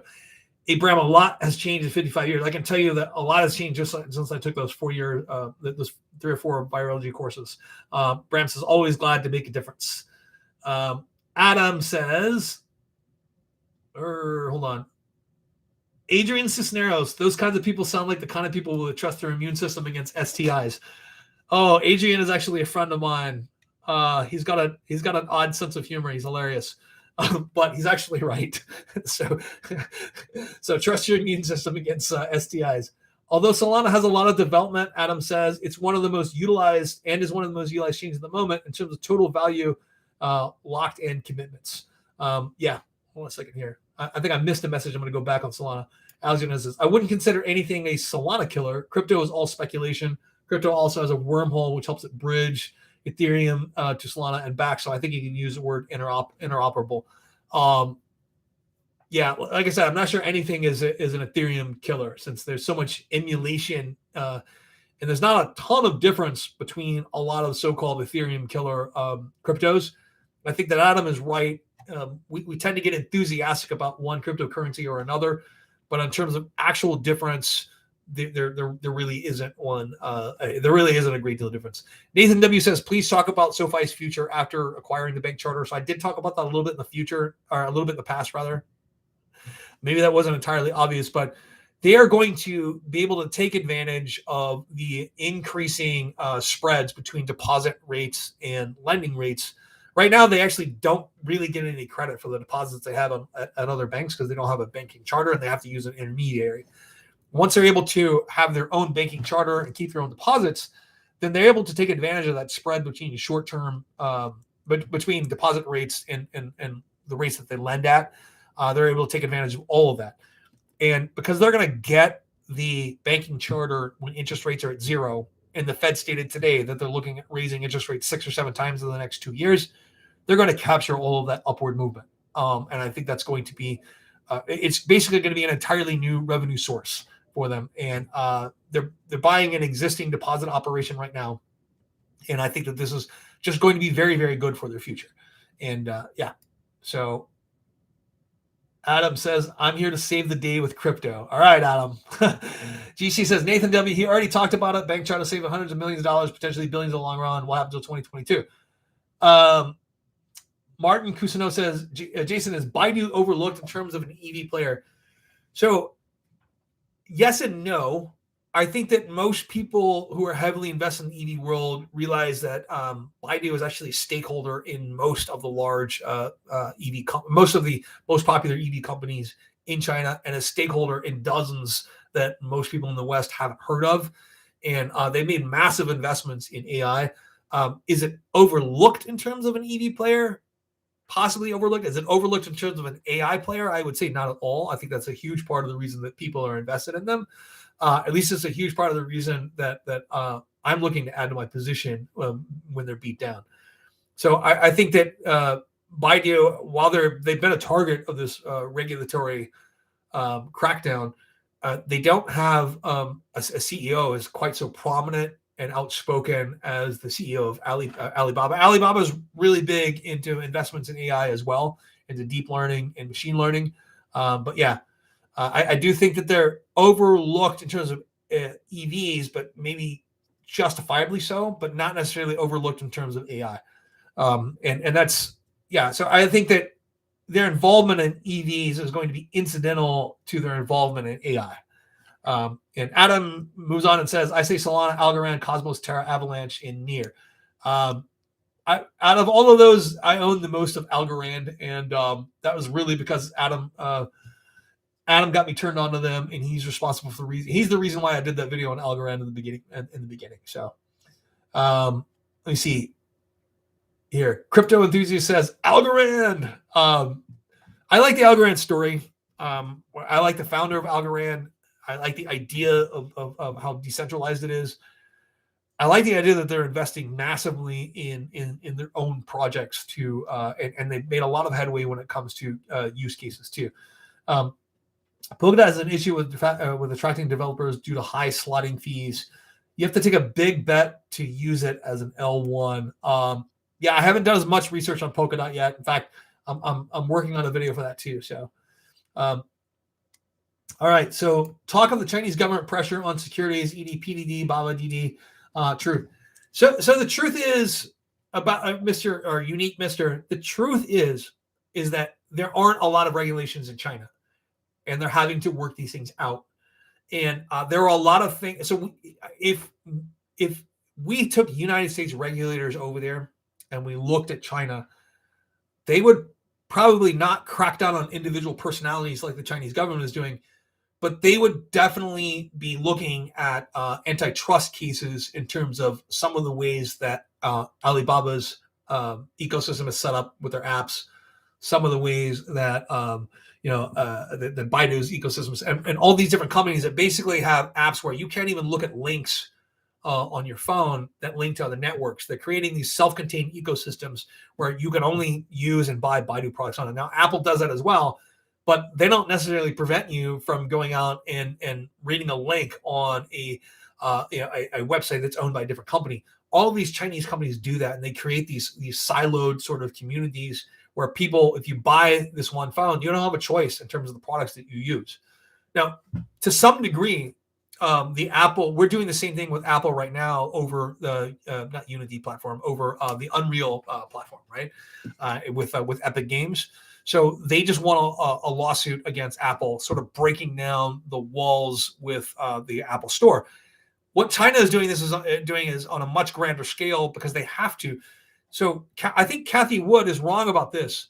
She's saying that the crackdown on China right now is going to impact innovation in a negative way. I think the opposite of that is true. I think that these product silos were being created by these giant conglomerate companies like Tencent, Baidu, and Alibaba. Like, Alibaba and Alipay is basically once you're in, you're not getting out. It's like Hotel California. You can check in, but you can't check out. That is what is going to limit innovation in a lot of ways. The fact that they have these clients, you can't leave once you're in that system. But not only that, you can't communicate with other people that are outside of that system, and you can't share information with people that are outside of that system as well. I think in terms of consumer choice and actually in terms of innovation, the right thing, the Chinese government is doing the right thing by breaking those down. We're getting the impression in the West that this is all negative, this is all interference, this is over-regulation. In my opinion, though, this is regulation that actually encourages competition and encourages innovation. We do this all the time, but we started off with these regulations that encourage competition back in the 1920s. They just started becoming a modern economy really in the late 1990s. They haven't developed a lot of these regulations. They had these sort of paternalistic relationships with a lot of these companies at first to help them compete against companies in the West and to create their own like native expertise. Now that era has ended. These companies don't need that protection anymore, and they don't need that protection from they don't need that paternalism from the government or that protection from competition. They need to be competing with each other so they continually innovate. They don't have a problem with innovation now. They don't. They're all of these companies are amazing, but I do think that in the future they don't want them to become HP. They don't want them to become Texas Instruments. Where these were once innovative companies that got very comfortable with what they had, started resting on their laurels, and got outcompeted by everyone else. So, yeah. Okay. Anyway, that is one of my things here. That is a point that I make that is not well taken by a lot of people who don't necessarily understand the history of the Chinese markets. They're creating regulations in a lot of places where none of them existed. I guess I keep adding them. I am long. China's the number 2 economy in the world. There's no way they'll let it drown. China is very rapidly going to become the number 1 economy in the world. And there's nothing wrong with that. It's historically speaking, up until the 1850s, they were just the wealthiest country in the world, and they had been for 2,000 years. The last 150 years has been an aberration in terms of their actual wealth. And I was just watching a documentary, a series of documentaries today. I think it was called this from the South China Post or South China News on Ice Boy, someone who went viral in 2018. This kid who lived in extreme poverty and had to walk an hour to school every day. And his teacher took a picture of him when he came into school, and his hair was frozen, like completely frozen in ice. And it caused people to be interested in his plight, and people helped his family out. But it just underscores that there's 300 million people in China who are living pretty well, and 1 billion people who are really impoverished. Now, China has created more middle-class people in the last 30 years than any country on the planet due to the way they've shepherded their economy, but they still have a lot of work to do. Just like here in the U.S., we still have a lot of work to do to make sure that our economy is inclusive. They're doing the same thing, and I don't think it's right for us to judge that. So let me see here. Mr. Unique says, yeah, but one company doesn't make up China. I think the CP will forever operate way to do more research on their philosophy. Yeah, the CCP is not communist. It's totalitarian, but it's not communist. If you have a stock market and you have private ownership, and you're not communist anymore. I'm sorry, you are a fully capitalist economy. You're just one that's centrally influenced, and it's a bit capricious. But yeah, their philosophy, I think their philosophy is ever changing, and you shouldn't nail them down. It's not a country that I'd want to do business in regularly. I can tell you that much. I do business in China now. It's not one that I would like to do business in regularly. So Steven says, yay, hello from England. Hello, Steven. I have a lot of people from mainland or from England and from the UK and from mainland Europe as subscribers. That actually kind of surprises me. All right, Stephen, have you ever visited China? Yes, I have visited China on a couple of different occasions. The last time was more than 15 years ago, though. I do need to go back at some point. I was actually stunned by the Pearl River Valley when I was there, and there were probably 50 million people that lived there at that time.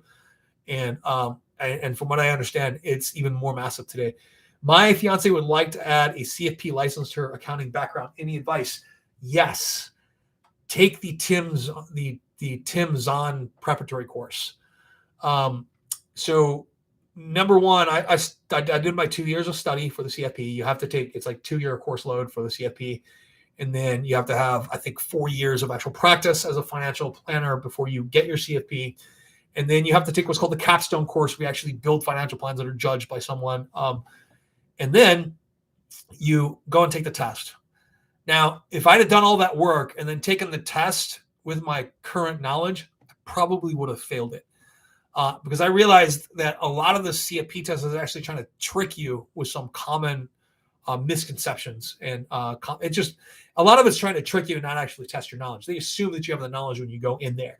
And the Tim Zahn course teaches you how to, or Ken Zahn course, sorry, not Tim Zahn. Tim Zahn's an author. The Ken Zahn course, ZAHN, prep course for the CFP. So I don't think I ever scored better than like a 66 on one of the practice exams. But when I took the actual exam, I blew the actual exam out of the water because it was so difficult compared to the actual exam. So I highly suggest doing that. And I know a number of people that failed. I think when I took it, the failure rate was like 49% or something like that. So let's see. Also, may do a YouTube video on a crypto using a blue ocean strategy in their space. Okay, do that, man. Post the link into one of my discussions so I can take a look at it too. Leo Wu says, hi, Jason. Hi, Leo. Nice to see you. Also, I wanted to mention that Loki Bentley just gave me $4 in super chat money, and it looks like looks like a little cup of coffee there. I'm definitely going to give a cup of coffee. Thank you so much. Have you touched on Evergrande? I missed it. Yes, I did touch on Evergrande, and I don't doubt it. China will let it go down. It's not Lehman. China's not going to let it go down. They don't want a Lehman moment. I do. So they're already working on saving Evergrande. That's already happening behind the scenes. You say, there was an announcement this morning. They already worked out a way to make a $35 billion payment in yuan-dominated bonds that they missed on Monday. There's an $83.5 billion payment that's due tomorrow, and it looks like they're working on a way to settle that by liquidating some of their property assets. So essentially, right now, the reason that that Evergrande is probably going to be saved is the amount of construction projects they have going on right now. It's about 4 million housing units that are under construction right now. That is a mid-sized city. That's a large city in the United States.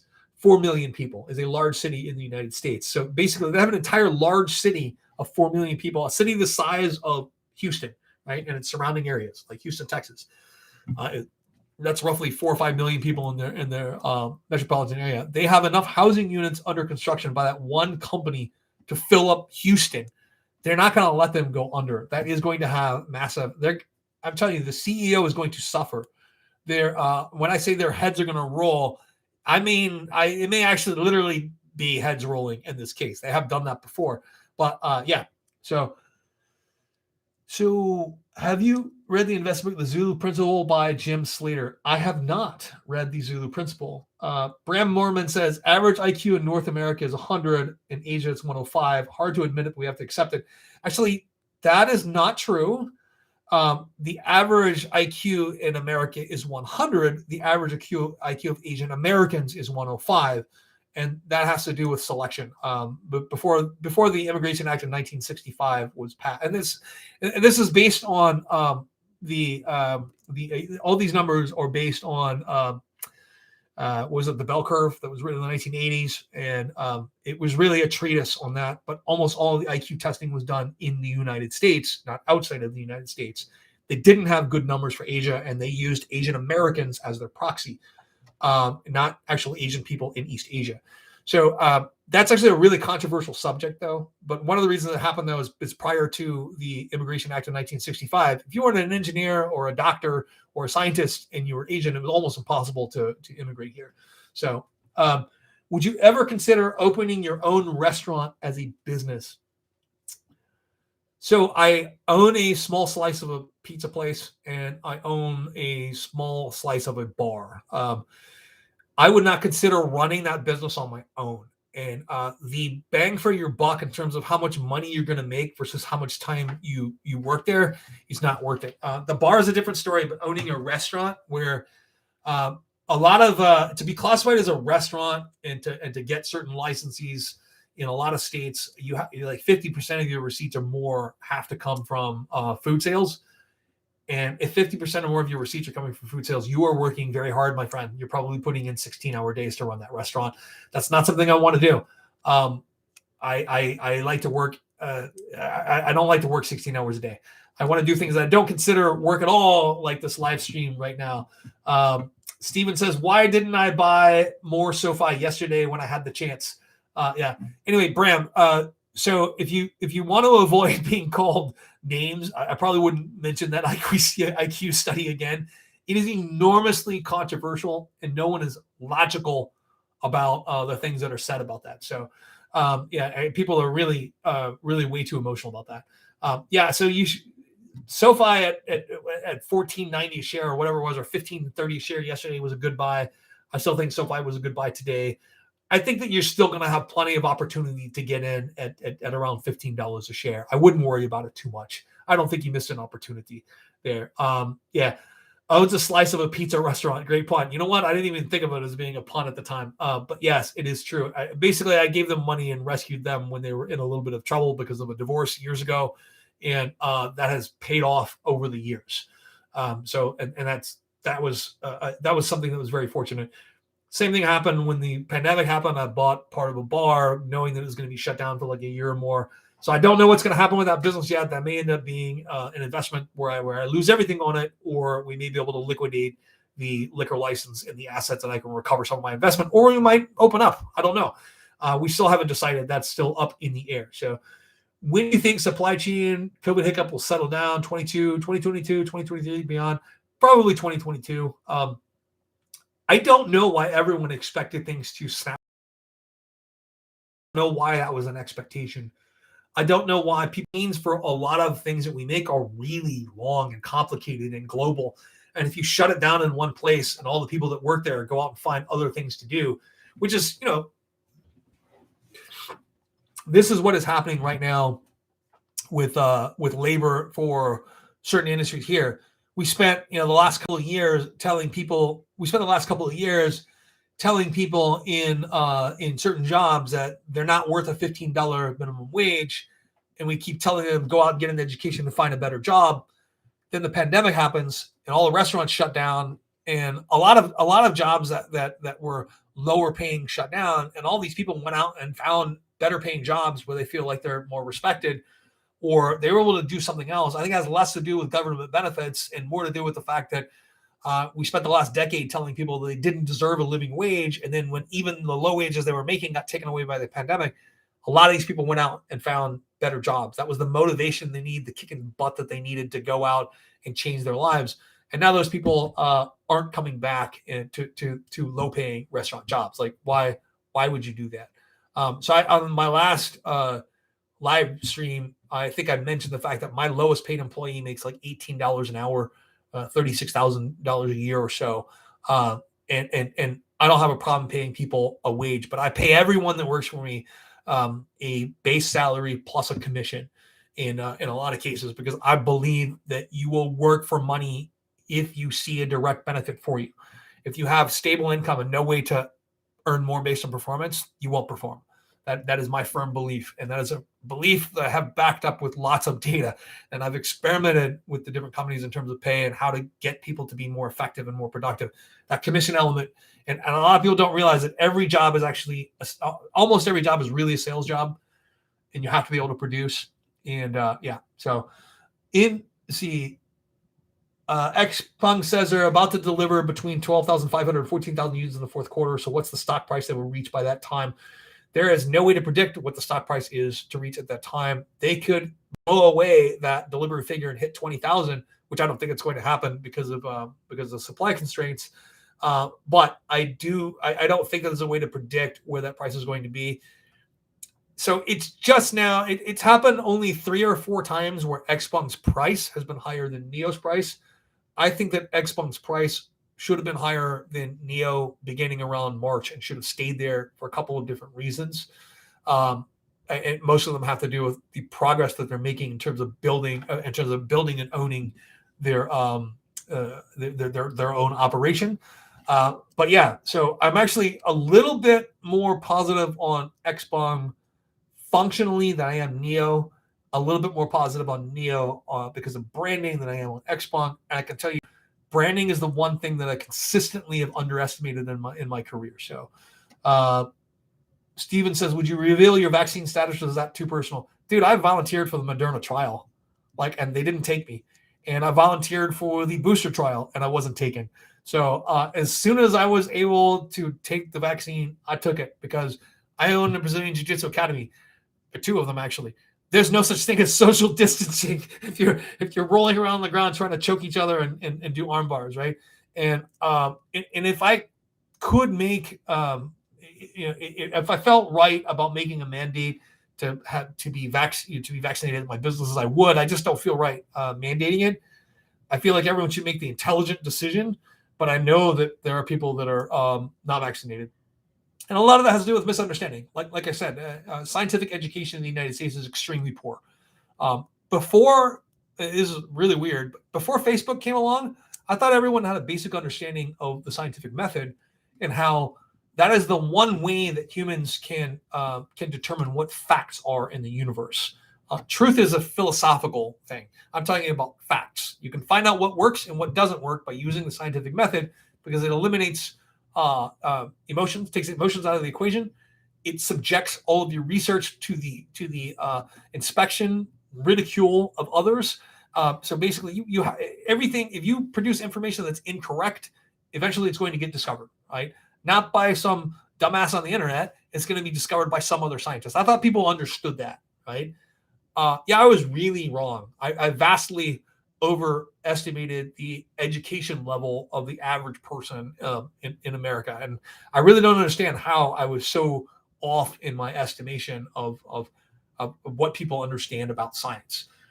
So I started to understand that about when I got my first Facebook account, but I really understood that at the beginning of the pandemic. Like, people have no idea, not just about science, they don't understand how science works, how it's a messy process, that even scientists understand that the most important thing is to not fool yourself, but you are actually the easiest person to fool if it's your own research.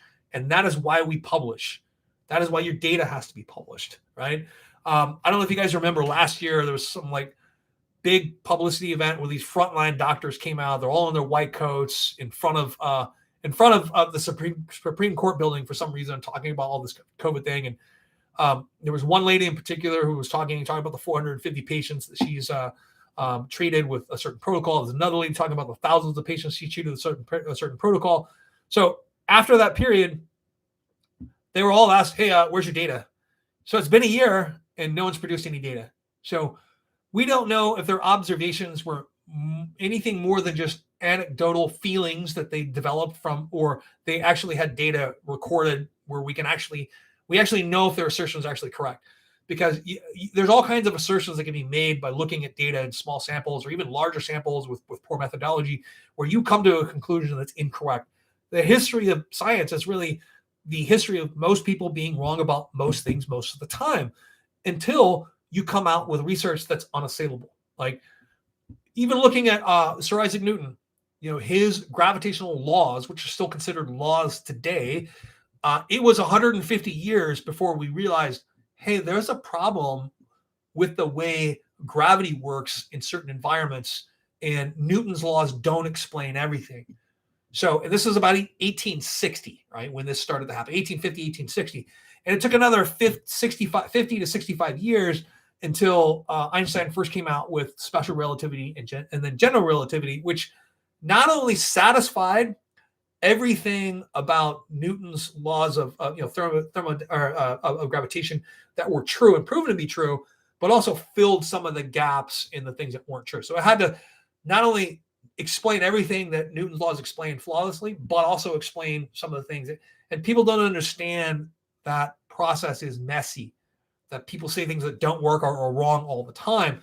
But when you're talking about what you know now, you should always be willing to replace that explanation with something that is better when better information comes out. And that's the way that the scientific method works. And I didn't realize that people had no idea how that worked at all. So, yeah.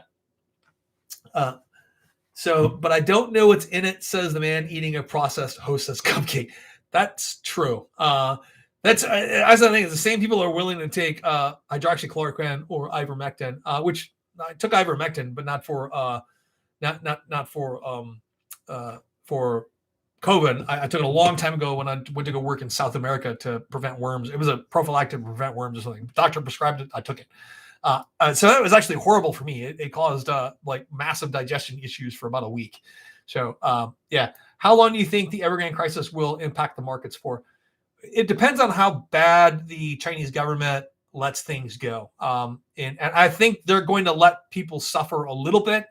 And they're behind the scenes, they're stepping in to do things. Like I said, they've already reached agreements to satisfy some yuan denominated bond payments that were due on Monday. Tomorrow is the big test, though. Tomorrow is the big test. So I haven't liquidated anything yet. And I'm actually thinking, in a weird and perverse way, I kind of hope that things are a little bit ambiguous tomorrow so I can go and buy more Baidu. I can go and buy more Alibaba and things like that. So yeah, I'm very, very, said I'm of two minds. I don't want people to lose money, but I want the opportunity to buy these companies really cheaply.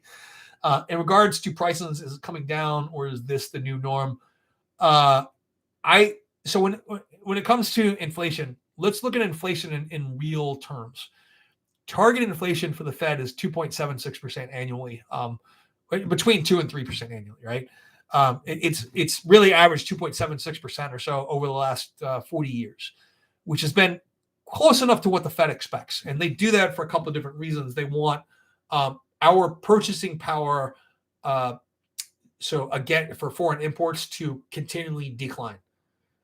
but the price of our exports to continually decline as well. So it makes our exports cheaper, it makes imports more expensive, and helps to correct the trade imbalance that we have with certain countries, right? So inflation is not necessarily something that is bad for international trade. It's bad if you're a high consumer of goods, right? But it's not. If you're like us watching this channel, we have the means to invest for the most part. We're not high consumers, we're high investors and that sort of thing. So yeah, it's not. So I think that prices are going to come down for a lot of things. This is not the new normal. If you look, prices for lumber have already crashed. Prices for crude oil are not really going up as quickly as I thought, even though production is constrained at this point. I heard weird things when President Biden was asking OPEC producers to produce more oil. I saw weird memes posted on my Facebook stream about, why don't you ask domestic producers to produce more oil? Domestic producers can produce more oil anytime they want to. There's nothing preventing them from producing more oil. The problem is they can't produce it at the prices that are profitable. They actually need OPEC to cut production to do that. And a lot of drillers right now are not willing to take the chance of going back, of getting all of that machinery back into production right now, when there's still a chance of further complications right now. So a lot of oil money is actually sitting on the sidelines right now. And this is a cycle that the oil industry goes through all the time. Like, they're not worried about the price of oil. When oil gets consistently over $70 a barrel, that's when you're going to see drillers in the United States start up operations again. That's a fact. I don't think anyone that really knows the energy industry well is going to dispute that. But there's a lot of people that think they know why the price of fuel is the price that it is, and they have no idea that mostly the price of fuel is about OPEC in most cases. When they're in control of the narrative, then the price is exactly where they want it to be. When they're not in control of the narrative, that price is really low. And yeah, so anyway, let's talk about, Leo Wu, thank you for sending me $2.99 through Super Chat. Thank you very much. That was very kind. If you don't mandate your staff whose rights are superior, customers or employees, man, Stephen, that's really a political discussion. I'll tell you one thing about my area here of San Diego, though, like 80% of people are vaccinated, have gotten at least one. So if you look at it, we're completely open here because of that. We have tremendous job growth right now because of that. And we have low hospitalization and low utilization, where other parts of the country, there's no ICU beds left. And a lot of that is just pretty obvious to me. It has to do with the fact that it's a military town, so most people were forced to be vaccinated anyway. Most people in the military, but it's also just a place where, in the particular area of town where I live, almost 95% of people are vaccinated here. So we got hit early because we're in California by this. We got hit early by this, and I think a lot of people know someone who died from this, and that's the sad thing is I know several people who died, and I'm tired of the politics around it. I want to get back to normal. I don't want to get back to whatever new normal we have, right? Because we're not going back to whatever we had pre-COVID-19. Just like 9/11 happened 20 years ago, but we're not back to pre-9/11, right? We're never going to be back to pre-COVID. It's going to be a new normal, something different that takes its place. You have to be prepared for that. And that's part of what my channel has been about, is helping us prepare for that. So let me see. Shoeless Joseph. Oh, wait, so I've already got that. Hey, go easy on Isaac. Not only that, but scientific facts build on each other. That's true. But Newton's laws here were quite good enough to put a mission on the moon. Think of the local effect. Actually, yes and no, Bram. There actually had to be a relativistic calculation all the time on that to handle communications and location between Earth and the moon. And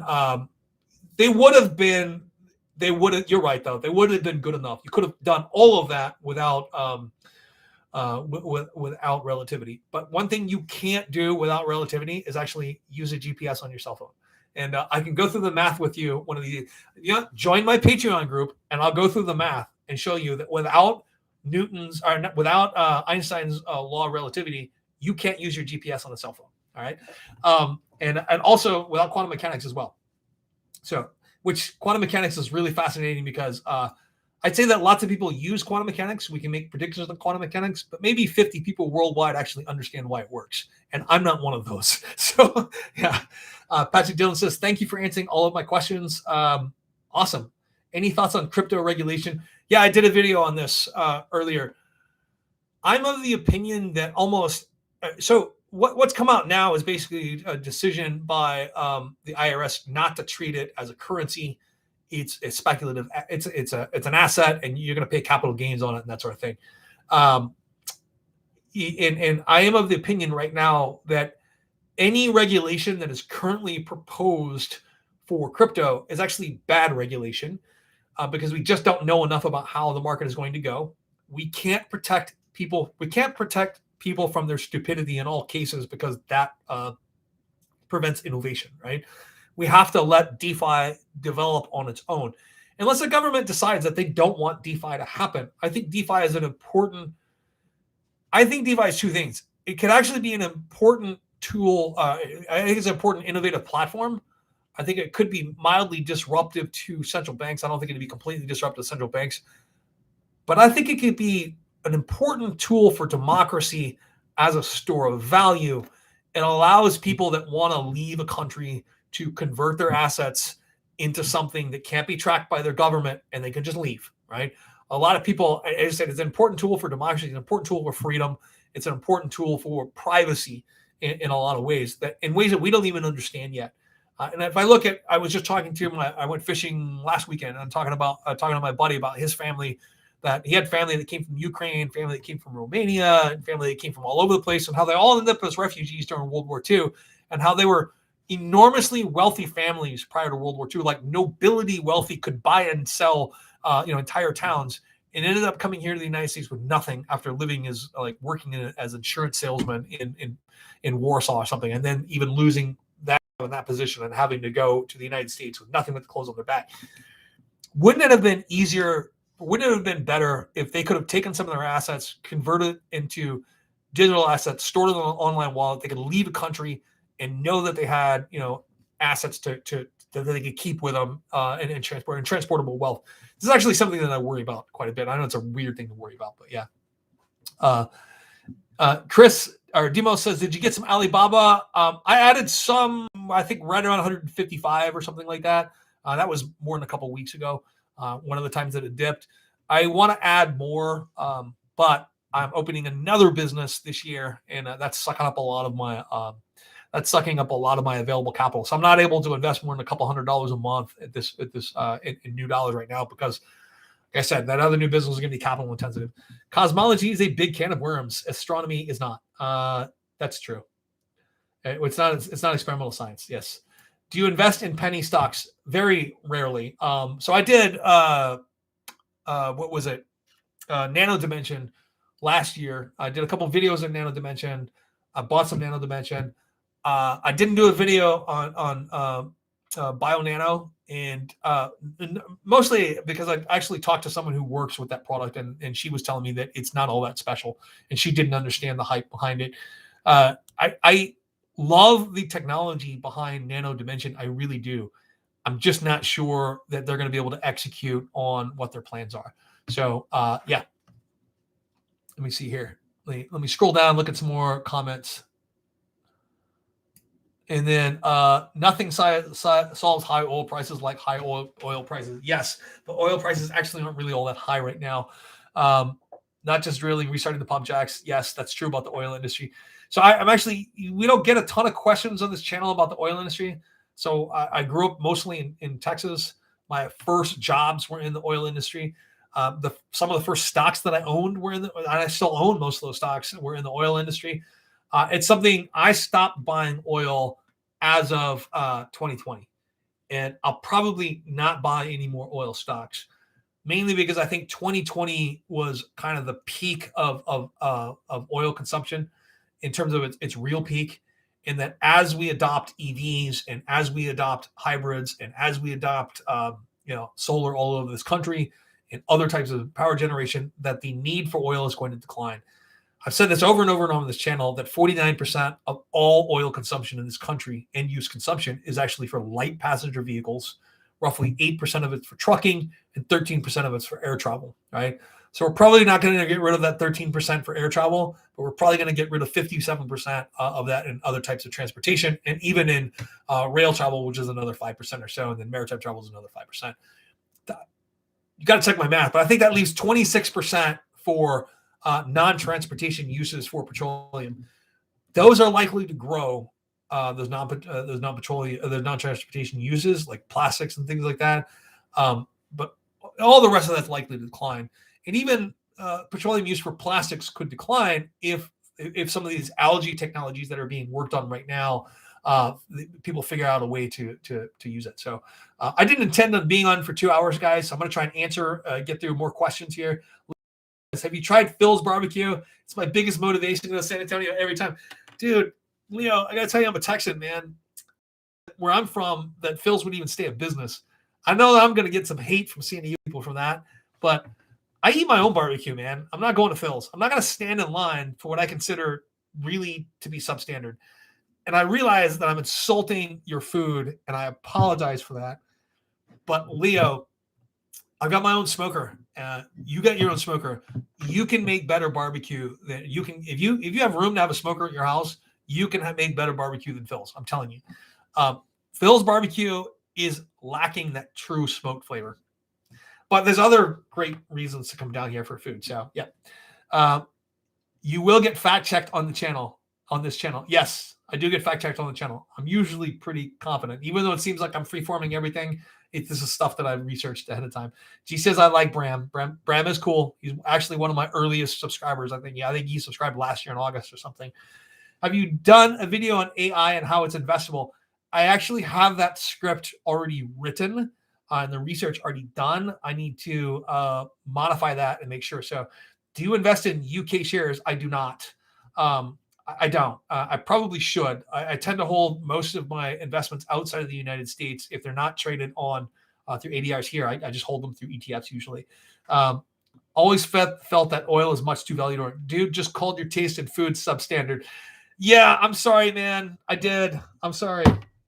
But it's not his fault. He's from here in California. They don't have. Actually, they do have their own. I just learned that California does have their own native barbecue tradition that I didn't know about, but a lot of people don't know about it. But yes, that is true, and I need to apologize to you, Leo. I need to apologize. But I actually literally just had this argument with someone else yesterday. But yes, that is true. Anyway, I have gotten to the end of the questions, and I stayed on about a half an hour longer than I intended to do today. I wanted to thank everyone who used the super chat features today. I thank you very much. Chris says, did you end up getting any Searants? I do not have Searants yet. And that is just a case of me not being able to buy everything that I want. Searants is something that I'm probably going to buy in 2022 or 2023. There were a few. I want to have a better look at their finances. I'm starting to become a little bit more cautious about some of my more speculative picks right now. And I want to shore up the quality of my portfolio moving forward a little bit. Less in the way of speculation, more in the way of companies that actually already have revenues, profits, and good prospects, right? So so that's one of the things. Searants, I think, has a very good chance of being successful, but their pathway is not exactly clear right now. But yes. Anyway, thank you very much, guys, for attending this live stream today. I'm always a little bit nervous before we get started, and always very happy to do it and very happy to interact with you. Take a look at my Patreon if you guys get a chance. It's $5 a month. And also, thank you for all of you guys who used the super chat features today. Thank you so much.